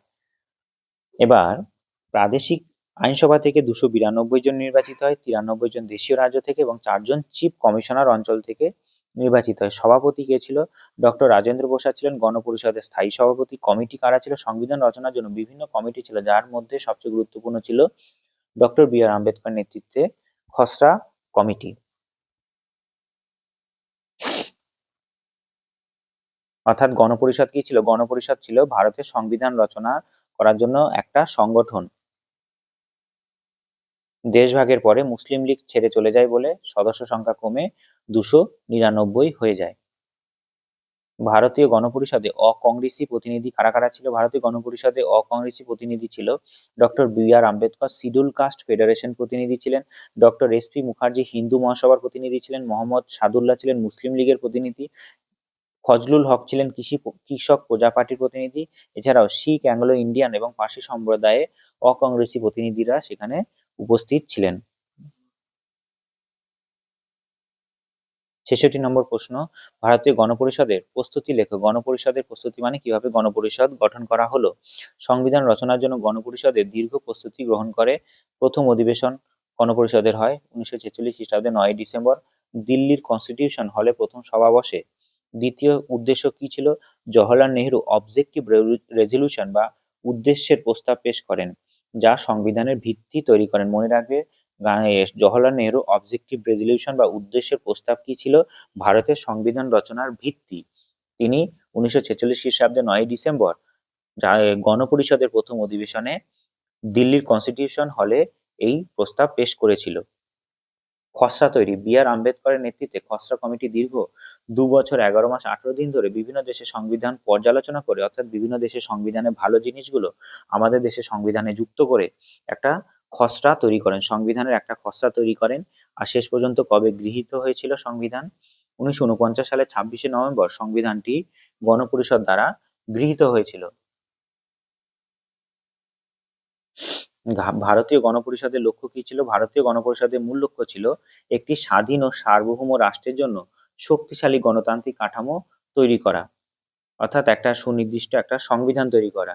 2 নম্বর, একটি বৈচিত্র্যময় দেশের সংহতি ও ঐক্য রক্ষা করা, অর্থাৎ দেশে অনেক ধর্মের অনেক জাতের মানুষ থাকে, তাদের মধ্যে যাতে বিভাজন না হয় সেইটা দেখাও ছিল গুরুত্বপূর্ণ একটা কাজ। 3 নম্বর প্রশ্ন, 3 নম্বর পয়েন্ট, ভারতের প্রতিটি নাগরিকের মৌলিক অধিকার এবং মর্যাদা রক্ষা ছিল ভারতীয় গণপরিষদের আর একটা লক্ষ্য।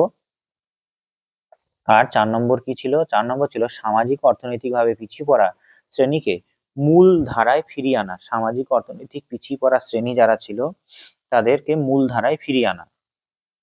68 নম্বর প্রশ্ন, ভারতীয় সংবিধানের রচয়িতা কারা ছিলেন?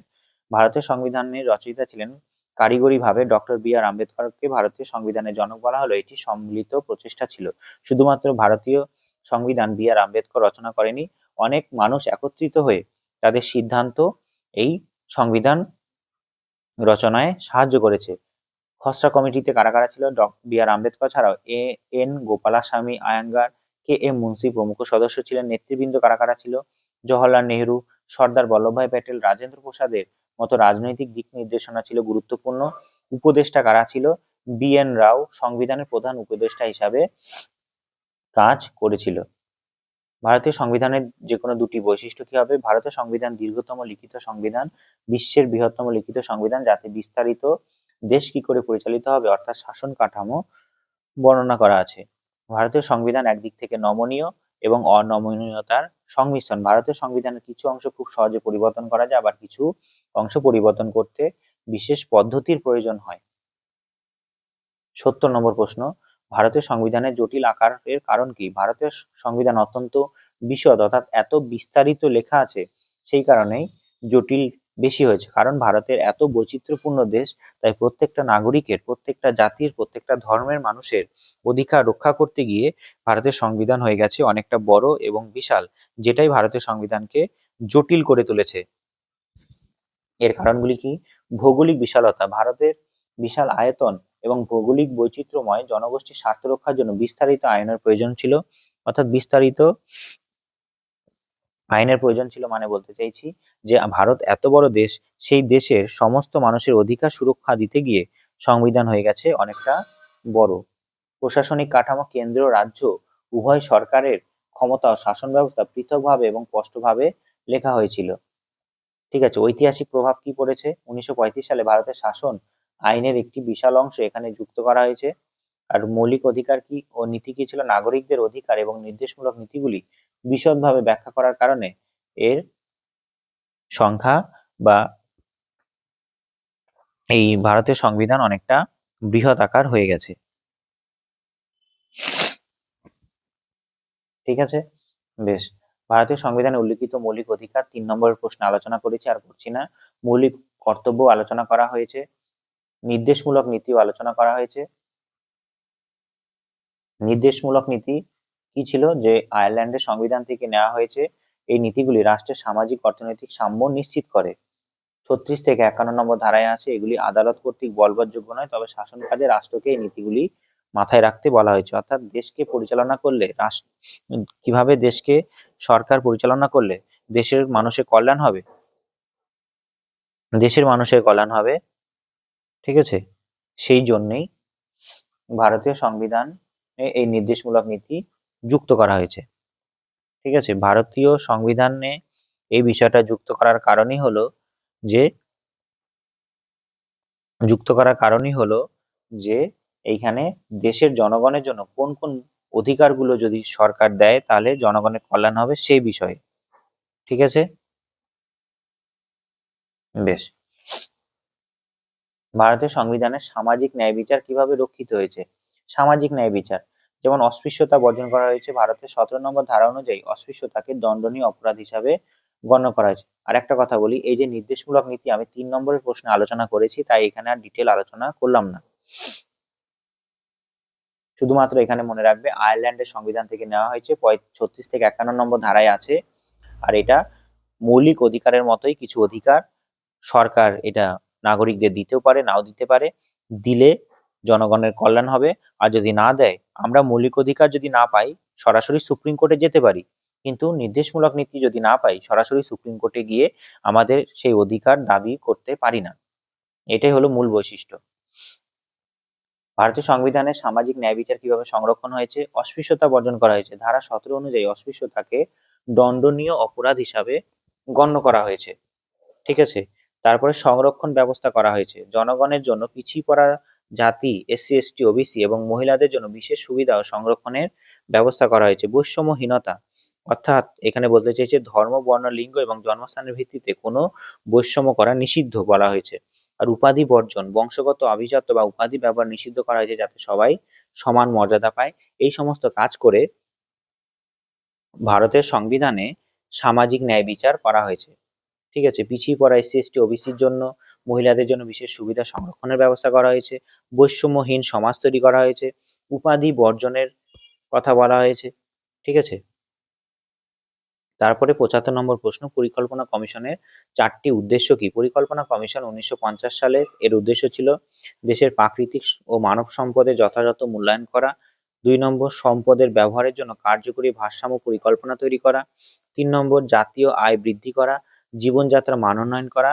এবং 4 নম্বর, অর্থনৈতিক বৈষম্য হ্রাস করা এবং বেকারত্ব দূর করা। অর্থাৎ দেশের কি করে সামগ্রিকভাবে প্রগতি হয়, দেশের কি করে উন্নতি হয়, সেই জন্য বিভিন্ন পরিকল্পনা নেওয়া ছিল এই পরিকল্পনা কমিশনের উদ্দেশ্য। শেষ পর্যন্ত 1951 সাল থেকে এই পরিকল্পনা কমিশনের সুপারিশের ভিত্তিতে ভারতে পঞ্চবার্ষিকী পরিকল্পনা শুরু হয়। এই পরিকল্পনা কমিশনের সুপারিশের ভিত্তিতে ভারতে পঞ্চবার্ষিকী পরিকল্পনা শুরু হয়। এর মূল উদ্দেশ্য কি ছিল?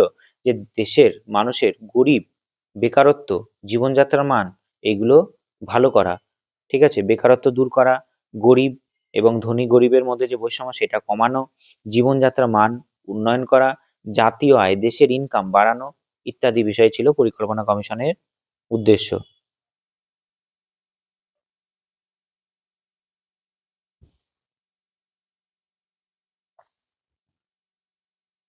পরিকল্পনা কমিশনের 4টি কার্যাবলী লেখো। একই কথা প্রায়। দেশের সম্পদের যথাযথ ব্যবহারে অগ্রাধিকার নির্ধারিত করা। 2, পঞ্চবার্ষিক পরিকল্পনার রূপরেখা তৈরি করা। 3 নম্বর, পরিকল্পনা বাস্তবায়নের বিভিন্ন পর্যায়ে পর্যবেক্ষণ ও মূল্যায়ন করা। কেন্দ্র ও রাজ্যের মধ্যে, কেন্দ্র ও রাজ্য সরকারের মধ্যে অর্থনৈতিক বিষয়ে সমন্বয় সাধন করা। ঠিক আছে। বেশ। এরপরে ছিল প্রথম পঞ্চবার্ষিক পরিকল্পনার লক্ষ্য কি ছিল? এটা পড়া হয়ে গেছে একবার। কৃষির উন্নয়ন করা, সেচ ও বিদ্যুতের প্রসার ঘটানো, মুদ্রাস্ফীতি নিয়ন্ত্রণ করা, পুনর্বাসন করা। এটা একবার পড়ানো হয়ে গেছে। দ্বিতীয় পঞ্চবার্ষিক পরিকল্পনা পড়ানো হয়ে গেছে। নেহরুল মহলানবিশ মডেলও পড়ানো হয়ে গেছে। আর এইটা পড়ানো হয়নি, প্ল্যান হলিডে বা পরিকল্পনা বিরতি বলতে কি বোঝো? 1966 থেকে 69 সাল পর্যন্ত ভারত কোনো পঞ্চবার্ষিকী পরিকল্পনা কার্যকর করা যায়নি। একেই পরিকল্পনা বিরতি বলার কারণ কি ছিল? ভারত চীন যুদ্ধ 1962, ভারত পাকিস্তান যুদ্ধ 1965, দেশের তীব্র খরা ও মুদ্রাস্ফীতির কারণে পঞ্চবার্ষিকী পরিকল্পনার বদলে বার্ষিক পরিকল্পনা গ্রহণ করা হয়েছিল। পরীক্ষার জন্য গুরুত্বপূর্ণ, মনে রাখবে যে ভারত চীনের সঙ্গে যুদ্ধ, ভারত পাকিস্তানের সঙ্গে যুদ্ধ, ভারতে খরার পরিস্থিতি তৈরি হয় 1966 থেকে 69 সাল পর্যন্ত ভারতে কোনো পঞ্চবার্ষিকী পরিকল্পনা নেওয়া হয়নি। তাই এটাকে বলা হয় কি? পরিকল্পনা বিরতি। তারপর আছে একাদশ পরিকল্পনার উদ্দেশ্য কি ছিল? একাদশ পরিকল্পনার উদ্দেশ্য ছিল দ্রুত ও অন্তর্ভুক্তিমূলক উন্নয়ন, সমাজের সব স্তরের মানুষের উন্নয়নের আওতায় আনা। এটা একটা উদ্দেশ্য ছিল। শিক্ষা ও স্বাস্থ্যকে, উচ্চশিক্ষা ও প্রাথমিক স্বাস্থ্যের মান উন্নয়ন করা, শিশু মৃত্যুর হার কমানো, দরিদ্র বিমোচন, বেকারত্ব দূরীকরণ, দরিদ্র মানুষের ক্রয় ক্ষমতা বৃদ্ধি করা, পরিবেশ রক্ষা, দূষণ নিয়ন্ত্রণ, বনায়ন বৃদ্ধি করা ইত্যাদি। অর্থাৎ কি করে মানুষের সামগ্রিক কল্যাণ করা যায় সেই কথাই প্রত্যেকটা পঞ্চবার্ষিকী পরিকল্পনা ভাবা হয়েছিল। প্রত্যেকটা পঞ্চবার্ষিকী পরিকল্পনাতে জনগণের কি করে কল্যাণ করা যায় সেটাই ভাবা হয়েছিল। ঠিক আছে। এটা 8টি অ্যাক্ট বলতে কি বোঝো? 8টি অ্যাক্ট হলো right to education act, right to education act, right to education act, right to education act. Right to education অ্যাক্টে কি বলা হয়েছিল 2009-এ? যে 6 থেকে 14 বছর বয়সী সকল শিশুর জন্য নিখরচায়, অর্থাৎ কোনো পয়সা ছাড়াই বাধ্যতামূলক প্রাথমিক শিক্ষা নিশ্চিত করা। বেসরকারি স্কুলে অর্থনৈতিকভাবে পিছিয়ে পড়া শিশুদের জন্য 25% আসন সংরক্ষণ করাও ছিল এর উদ্দেশ্য। ঠিক আছে, বোঝা গেছে যে শিশুদের শিক্ষা প্রসার ঘটানো, শিক্ষাটাকে বাধ্যতামূলক করা এবং প্রাথমিক শিক্ষা নিশ্চিত করা ছিল 8টি অ্যাক্ট 2009 এর মূল বক্তব্য। কোনো শিশুকে ফেল করানো বা স্কুল থেকে বহিষ্কার করা না করার প্রতিশ্রুতি দেওয়া হয়। এবং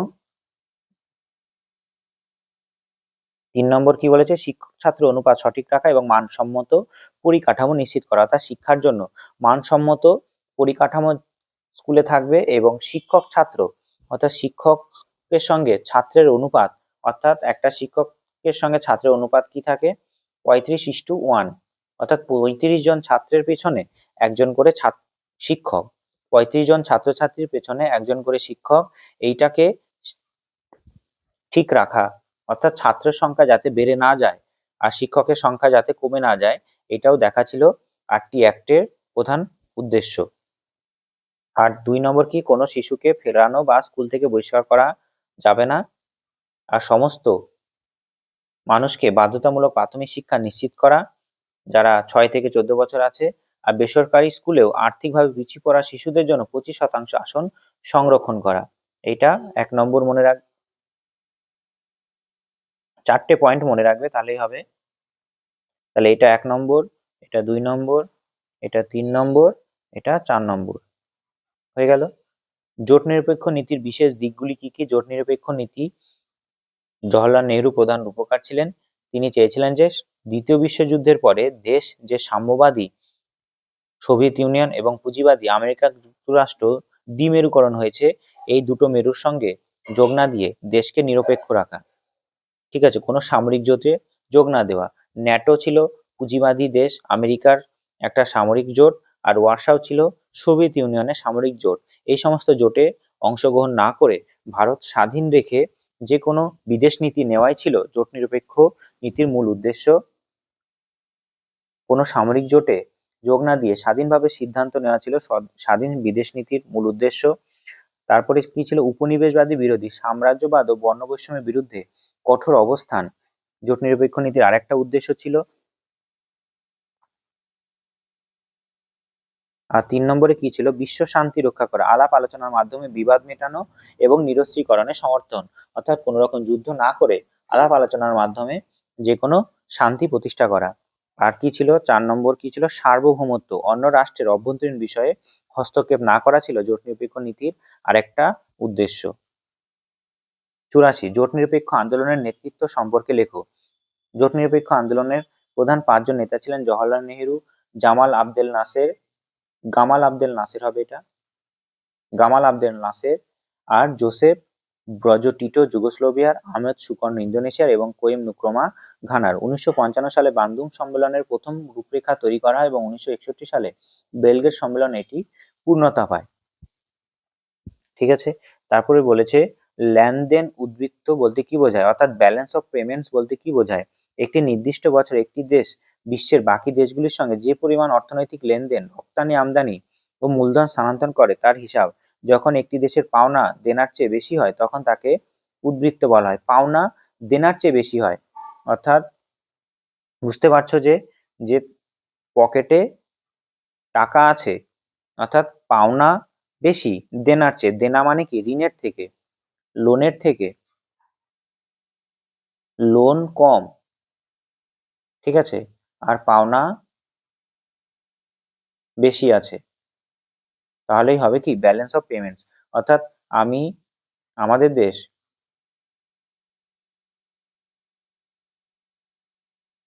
দেশ ইউএস এর সঙ্গে রপ্তানি আমরা বেশি করি, রপ্তানি বেশি করলে রপ্তানি বেশি করি ইউএস এর সঙ্গে, আর আমদানি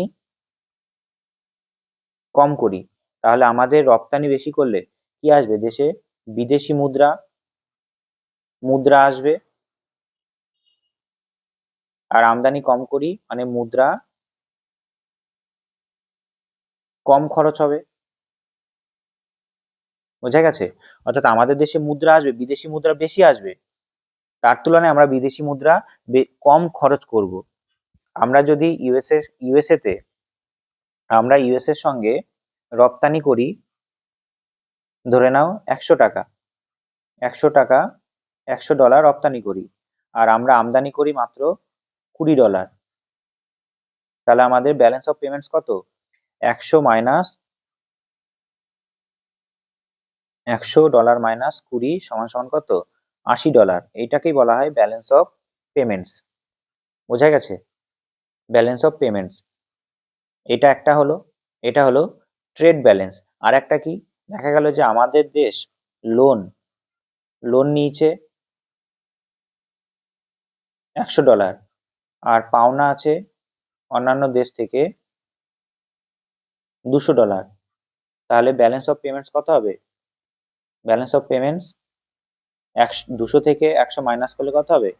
$100 আমাদের ব্যালেন্স অফ পেমেন্টস। তাহলে এইটা মনে রাখবে, লোন আমাদের $100 আছে আর পাওনা আছে $200, তাহলে আমাদের ব্যালেন্স অফ পেমেন্টস কত? $100। ঠিক আছে? আর এইটা যেটা বললাম এটা হলো, মনে রাখবে, ট্রেড ব্যালেন্স। এটা হলো ট্রেড ব্যালেন্স, অর্থাৎ আমরা যে ট্রেড করছি, বাণিজ্য করছি, সেইটা সব থেকে বেশি রপ্তানি করছি আমদানির তুলনায়, তাই এটা হলো কি ট্রেড ব্যালেন্স। ঠিক আছে? ট্রেড ব্যালেন্স সব থেকে বেশি থাকছে। পিপিপি মডেল কি? এরপরে পিপিপি মডেল, পিপিপি মডেল বলতে বোঝায় কি দেখো, পাবলিক প্রাইভেট পার্টনারশিপকে পিপিপি মডেল বলা হয়। পাবলিক প্রাইভেট পার্টনারশিপকে পিপিপি মডেল বলা হয়। এটি এমন এক ব্যবস্থা যেখানে সরকারি প্রকল্প যেমন রাস্তা, বিমানবন্দর, হাসপাতাল বেসরকারি সংস্থার বিনিয়োগ ও ব্যবস্থাপনায় পরিচালিত হয়। অর্থাৎ যে সরকারি যে কোনো বিষয়গুলোতে বেসরকারি কোনো কোম্পানিরও যখন বিনিয়োগ করা হয় তখন সেটাকে বলা হয় পাবলিক প্রাইভেট পার্টনারশিপ। অর্থাৎ রাস্তাতে সরকারিও কিছু যোগদান আছে এবং কোনো প্রাইভেট কোম্পানিরও কিছু যোগদান আছে। ঠিক আছে? বেসরকারি সংস্থারও কিছু বিনিয়োগ আছে। একটা রাস্তা তৈরি করতে সরকার দিয়েছে $100, ঠিক আছে? সরকার দিয়েছে 100 কোটি, আর বেসরকারি কোম্পানি দিয়েছে 50 কোটি। তাহলে এটাকেই বলবো কি প্রাইভেট পাবলিক পার্টনারশিপ। এর লক্ষ্য হলো দক্ষতা বৃদ্ধি এবং সরকারি আর্থিক চাপ কমানো। তাহলে এখানে উল্টো করে দিই, যে সরকার দিয়েছে 50 কোটি আর প্রাইভেট কোম্পানি দিয়েছে 500 কোটি একটা রাস্তা তৈরিতে। তাই এক্ষেত্রে সরকারের উপর যে চাপ, আর্থিক চাপ, সেটা কমানোর জন্যই এই পিপিপি মডেল অ্যাপ্লাই করা হয়। মিশ্র অর্থনীতির ধারণা বলতে কি বোঝো? যে অর্থনৈতিক ব্যবস্থায় সরকারি কোনো সংস্থা থাকে প্লাস বেসরকারি সংস্থা একসঙ্গে কাজ করে, তখন সেটাকে বলা হয় মিশ্র অর্থনীতি। যেমন আমাদের ভারতে সরকারি হসপিটালও পাওয়া যায়, সরকারি স্কুলও পাওয়া যায়, তার সঙ্গে সঙ্গে বেসরকারি হসপিটালও পাওয়া যায়, বেসরকারি স্কুলও পাওয়া যায়। এইটাকে বলা হয় কি মিশ্র অর্থনীতি। কিন্তু আমেরিকা যুক্তরাষ্ট্রে সম্পূর্ণরূপে বেসরকারি হসপিটাল, বেসরকারি স্কুল। তাই আমাদের দেশ কি মিশ্র অর্থনীতি। তাই ভারতের স্বাধীনতার পর নেহরুর নেতৃত্বে এই ব্যবস্থা গ্রহণ করা হয় যাতে লাভ ও জনকল্যাণ উভয়ই বজায় থাকে। অর্থনৈতিক উদারীকরণ বলতে কি বোঝো? 1991 সালে আমাদের অর্থনৈতিক উদারীকরণ নেওয়া হয়েছিল। জওহরলাল মনমোহন সিং এবং পট্টবী সীতারামাইয়া যখন প্রধানমন্ত্রী ছিলেন, মনমোহন সিং অর্থমন্ত্রী ছিলেন। এই মনমোহন সিং দেখেছিলেন যে এলপিজি মডেল যদি না আনি ভারতের অর্থনীতি ডাউন হয়ে যাচ্ছে, তাই অর্থনৈতিক উদারীকরণ নেওয়া হয় বা এলপিজি মডেল আনা হয়, যার মাধ্যমে কি করা হয়, সমস্ত বিদেশি কোম্পানিকে ভারতে ভারতের বাজার, বিদেশি কোম্পানির জন্য ভারতের বাজার উন্মুক্ত করে দেওয়া হয়। আর যার ফলে কি কি করা হয়েছিল, লাইসেন্স প্রথা বিলোপ করা হয়েছিল, বিদেশি কোম্পানি আমদানি শুল্ক কমানো হয়েছিল এবং বিদেশি বিনিয়োগকে উৎসাহিত করা হয়েছিল। এর আগেও একবার এটা আলোচনা করেছি, তাই আর আমি দ্বিতীয়বার ডিটেলে বললাম না। ঠিক আছে? বেশ, পঞ্চশীল নীতি শর্ত একবার আলোচনা করা হয়ে গেছে, তবু একবার করছি। ভারত ও চীনের সঙ্গে স্বাক্ষরিত হয়। এখানে বলা হয় 1954 সালে। এখানে কি বলা হয়, একে অপরের অখণ্ডতা বা সার্বভৌমত্ব রক্ষা করা। যে চীন এবং ভারত দুজনেই দুটো দেশকে স্বাধীন মানবে, কোনো রকম ঝামেলায় জড়াবে না, পারস্পরিক কোনো আক্রমণ করবে না, অভ্যন্তরীণ দেশের ভেতরের কোনো বিষয়ে হস্তক্ষেপ করবে না, প্রত্যেকেই সমমর্যাদা এবং পারস্পরিক সুযোগ সুবিধা বা সহযোগিতা করবে একে অপরের সঙ্গে এবং শান্তিপূর্ণভাবে সহাবস্থান করবে। এই 5টা নীতি পঞ্চশীল নীতি নামে পরিচিত। এই পঞ্চশীল নীতি যখন শেষ হয়ে যায় 6 বছর পরে, তারপরেই 1961 সালেই 61-62 সালেই চীন আমাদের ভারতে আবার আক্রমণ করে। 10শীল নীতির শর্তগুলো কি? বান্দুং সম্মেলনে 10টি নীতি, যা মূলত পঞ্চশীলেরই বিস্তৃত রূপ। এর মধ্যে ছিল মৌলিক মানবাধিকার রক্ষা করা, বর্ণবৈষম্য দূর করা, সকল জাতির সাম্য রক্ষা করা এবং বিবাদ মিটিয়ে বিশ্ব শান্তি বজায় রাখা। জোট নিরপেক্ষ নীতির জোট নিরপেক্ষ নীতি জন্য এটা নেওয়া হয়েছিল। জোট নিরপেক্ষ নীতির জন্য এটা নেওয়া হয়েছিল 10শীল নীতি। ঠিক আছে, জোট নিরপেক্ষ নীতির জন্য এই 10শীল নীতি নেওয়া হয়েছিল। বেসরকারীকরণ বলতে কি বোঝো? বেসরকারীকরণ বলতে বোঝায় রাষ্ট্রীয় মালিকানার কোনো সংস্থার শেয়ার বা পূর্ণ মালিকানা বেসরকারি মালিকানার হস্তান্তর করা হয়। কোনো একটা ব্যক্তির হাতে বা সংস্থার হাতে তুলে দেওয়া হয় রাষ্ট্রীয় কোনো বিষয়। যেমন আমাদের ভারতের air India, air India Bharat সরকারের ছিল, কিন্তু সেটা টাটা গ্রুপ কিনে নিয়েছে। তাহলে টাটা গ্রুপ একটা কি প্রাইভেট সংস্থা। ঠিক আছে, এয়ার ইন্ডিয়াকে টাটা কিনে নিয়েছে, টাটা একটা প্রাইভেট সংস্থা। তাহলে এয়ার ইন্ডিয়া কি হয়ে গেছে? এখন বেসরকারীকরণ হয়ে গেছে। এর লক্ষ্য হলো উৎপাদনশীলতা বাড়ানো, অপচয় কমানো এবং আধুনিক প্রযুক্তির ব্যবহার বৃদ্ধি করা। বেসরকারীকরণের অসুবিধাগুলো কি কি আছে? বেসরকারীকরণ যে কোনো পরিষেবা ভালো পাওয়া গেলেও জনস্বার্থের চেয়ে লাভের দিকটা বেশি নজর দেওয়া হয়। লাভটা বেশি কিভাবে হয় সেটা বেশি করে দেখা হয়। আবার অনেক ক্ষেত্রে কি হয়, শ্রমিক ছাঁটাই হয়ে যায় যখন তখন, এবং যার জন্য বেকারত্বের ঝুঁকি বাড়ে। আর যে কোনো পরিষেবা পেতে জনগণকে অনেক বেশি খরচ করতে হয়। তাই বলছে দেখো, নিত্য প্রয়োজনীয় জিনিসের দাম বেড়ে যাওয়ার সম্ভাবনা থাকে এবং ধনী দরিদ্রের মধ্যে বৈষম্যও তৈরি হতে পারে। তারপরে 93 প্রশ্ন বলেছে, বোম্বাই পরিকল্পনা বলতে কি বোঝো? 1944 সালে ভারতে 8জন শীর্ষ শিল্পপতি যেমন JR-D টাটা, JD বিড়লা মিলে ভারতের অর্থনৈতিক উন্নয়নের একটি রূপরেখা তৈরি করেন। এতে ভারী শিল্প পরিকাঠামো সরকারি বিনিয়োগের উপর গুরুত্ব দেওয়া হয়েছিল। বোম্বাইয়ে বসে এই পরিকল্পনা নেওয়া হয়েছিল বলে এটাকে বোম্বাই পরিকল্পনা বলা হয়। ঠিক আছে, 94 প্রশ্ন গণপরিকল্পনায় বা পিপলস প্ল্যান বলতে কি বোঝো? 1945 সালে MN রায় এই পরিকল্পনা পেশ করেন। এতে কৃষি উন্নয়ন এবং জনগণের মৌলিক চাহিদা মেটানোর জন্য অর্থাৎ খাদ্য, বস্ত্র, বাসস্থানের উপর জোর দেওয়া হয়েছিল। মনে রাখবে এই সবকটাই পঞ্চবার্ষিকী পরিকল্পনা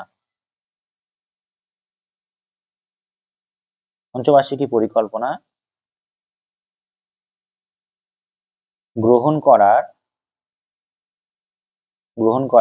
আগের পদক্ষেপ ছিল। ঠিক আছে, পঞ্চবার্ষিকী পরিকল্পনা গ্রহণ করার আগের পদক্ষেপ ছিল এই বিষয়গুলো। ঠিক আছে, পঞ্চবার্ষিকী পরিকল্পনা আমরা জানি যে 1951 সালে নেওয়া হয়েছিল। 5 বছরের একটা উন্নয়নমূলক কর্মসূচি করার একটা গোল সেট করা হতো। সেই পঞ্চবার্ষিকী পরিকল্পনা গ্রহণ করার আগের এই জিনিসগুলো নেওয়া হয়েছিল ভারতের যে কোনো বিষয়ের উন্নতির কথা ভেবে।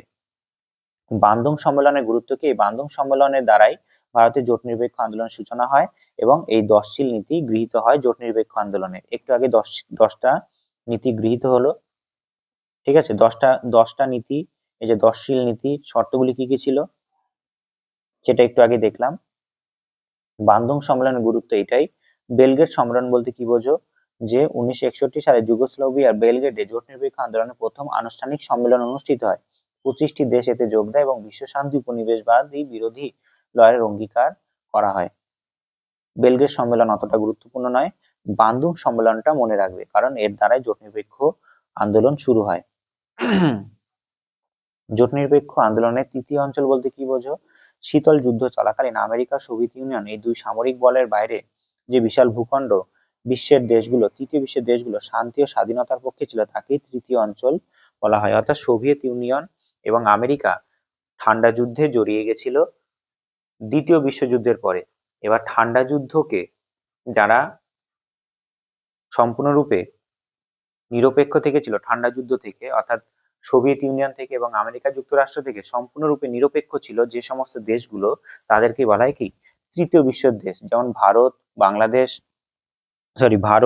তারপরে ভারত ছিল, ঘানা ছিল, ইন্দোনেশিয়া ছিল, এই দেশগুলো সম্পূর্ণরূপে সোভিয়েত ইউনিয়নের সাম্যবাদী এবং পুঁজিবাদী সোভিয়েত ইউনিয়নের সাম্যবাদী এবং আমেরিকা যুক্তরাষ্ট্রের পুঁজিবাদীকে সমর্থন করেনি সম্পূর্ণরূপে। তারা শান্তি ও স্বাধীনতার পক্ষে ছিল, তাই তাদেরকে বলা হয় কি তৃতীয় বিশ্বর দেশ। ভারত একটা তৃতীয় বিশ্বর দেশ। ৯৮ প্রশ্ন, তৃতীয় অঞ্চল কিভাবে ভারতের মর্যাদা বৃদ্ধি করেছিল? ভারত এই অঞ্চলের অন্যতম নেতৃত্বদানকারী দেশ হওয়ায় আন্তর্জাতিক মহলে ভারতের গুরুত্ব বৃদ্ধি পেয়েছিল। শীতল যুদ্ধ মানে ঠান্ডা যুদ্ধের উত্তাপ প্রশমনে এবং দুই শিবিরের মধ্যস্থতা করতে ভারত ভূমিকা প্রশংসিত হয়। এর ফলে ভারত কোনো শক্তিশালী দেশের মুখ্যপক্ষী না হয়েও নিজের নৈতিক ও রাজনৈতিক প্রভাব বজায় রাখতে সক্ষম হয়েছিল। অর্থাৎ ভারত সম্পূর্ণরূপে আমেরিকার পুঁজিবাদীকে সমর্থনও করেনি, সম্পূর্ণরূপে বর্জনও করেনি, আবার সোভিয়েত ইউনিয়নের সাম্যবাদীকেও সম্পূর্ণরূপে সমর্থন করেনি, সম্পূর্ণরূপে বর্জনও করেনি। একটা শান্তিপূর্ণভাবে সহাবস্থান করতে চেষ্টা করেছিল এবং প্রয়োজনে পদক্ষেপ নেওয়ার কথা ভাবছিল। তাই এই ভারতের জোট নিরপেক্ষ নীতিটা সারা পৃথিবীর কাছে এখনো আমরা অনেকটা প্রশংসার চোখে দেখি। ঠিক আছে, তাই এটাকে বলছে তৃতীয় অঞ্চল হিসাবে ভারত কিভাবে মর্যাদা বৃদ্ধি করেছিল। সংবিধানের উদ্দেশ্য একবার পড়ানো হয়েছে, সংবিধানের মৌলিক অধিকারগুলো একবার পড়ানো হয়েছে, সংবিধানের মৌলিক কর্তব্যের কথা কি কি বলা হয়েছে সেটা বলা হয়েছে। অপারেশন ট্রাইডেন্ট আমরা জানি কি যে 1971 সালে ভারত পাকিস্তান যুদ্ধ চলাকালীন ভারতীয় নৌবাহিনী কর্তৃক করা একটি বিশেষ অভিযান। লক্ষ্য কি ছিল? করাচি বন্দর আক্রমণ করে পাকিস্তানের নৌশক্তি বর্জন করা, নৌশক্তিকে নষ্ট করে দেওয়া, এটা ছিল মূল উদ্দেশ্য। 4 থেকে 5 ডিসেম্বর রাতে ভারতের নৌসেনা কোনো ক্ষয়ক্ষতি ছাড়াই করাচি বন্দর বিশাল ধ্বংসলীলা চালায় এবং পাকিস্তানের খাইবার ও শাহজাহান নামক জাহাজ ডুবিয়ে দেয়। এটা ছিল অপারেশন ট্রাইডেন্ট। আমরা সিমলা চুক্তি কি পড়ে নিয়েছি, আর পড়বো না। অপারেশন সার্চলাইট পড়ে নিয়েছি, মুজিব সরকার গঠন পড়ে নিয়েছি, মুজিব রহমানের 6 দফা দাবিও পড়ে নিয়েছি, সংবিধানের উদ্দেশ্য পড়ে নিয়েছি, ভারতের সংবিধানে উল্লেখিত মৌলিক অধিকার পড়ে নিয়েছি, ভারতের সংবিধানে কি কি মৌলিক কর্তব্যের কথা পড়ে নিয়েছি, অপারেশন ট্রাইডেন্ট এখনই পড়লাম, সিমলা চুক্তি পড়ে নিয়েছি, অপারেশন সার্চলাইট পড়ে নিয়েছি, মুজিবনগর সরকার গঠন এটাও পড়া হয়ে গেছে। ঠিক আছে, শেখ মুজিবুর রহমানের 6 দফা দাবি কি ছিল সেটা পড়া হয়ে গেছে। তাহলে আমাদের প্রায় 100টার উপরে 4 নম্বরের প্রশ্ন আলোচনা করা হলো। তোমরা এই প্রশ্নগুলো যদি পড়ে যাও তবে অবশ্যই পরীক্ষায় ভালো করে উত্তর লিখতে পারবে। সবার ইতিহাস পরীক্ষা ভালো হবে, চিন্তার কিছু নেই। ভিডিওটা দেখো, মন দিয়ে দেখো এবং মনে রাখার চেষ্টা করো, বিষয়গুলো বুঝে নেওয়ার চেষ্টা করো। কনসেপ্ট ক্লিয়ার থাকলে যে কোনো প্রশ্ন দিলেই তোমরা উত্তর করতে পারবে। এরপরের ভিডিওতে আমরা আলোচনা করব 8 নম্বরের কিছু প্রশ্ন আছে সেগুলো সম্পর্কে। 8 নম্বরে প্রায় আমাদের প্রশ্ন আছে টোটাল 17টা প্রশ্ন আছে।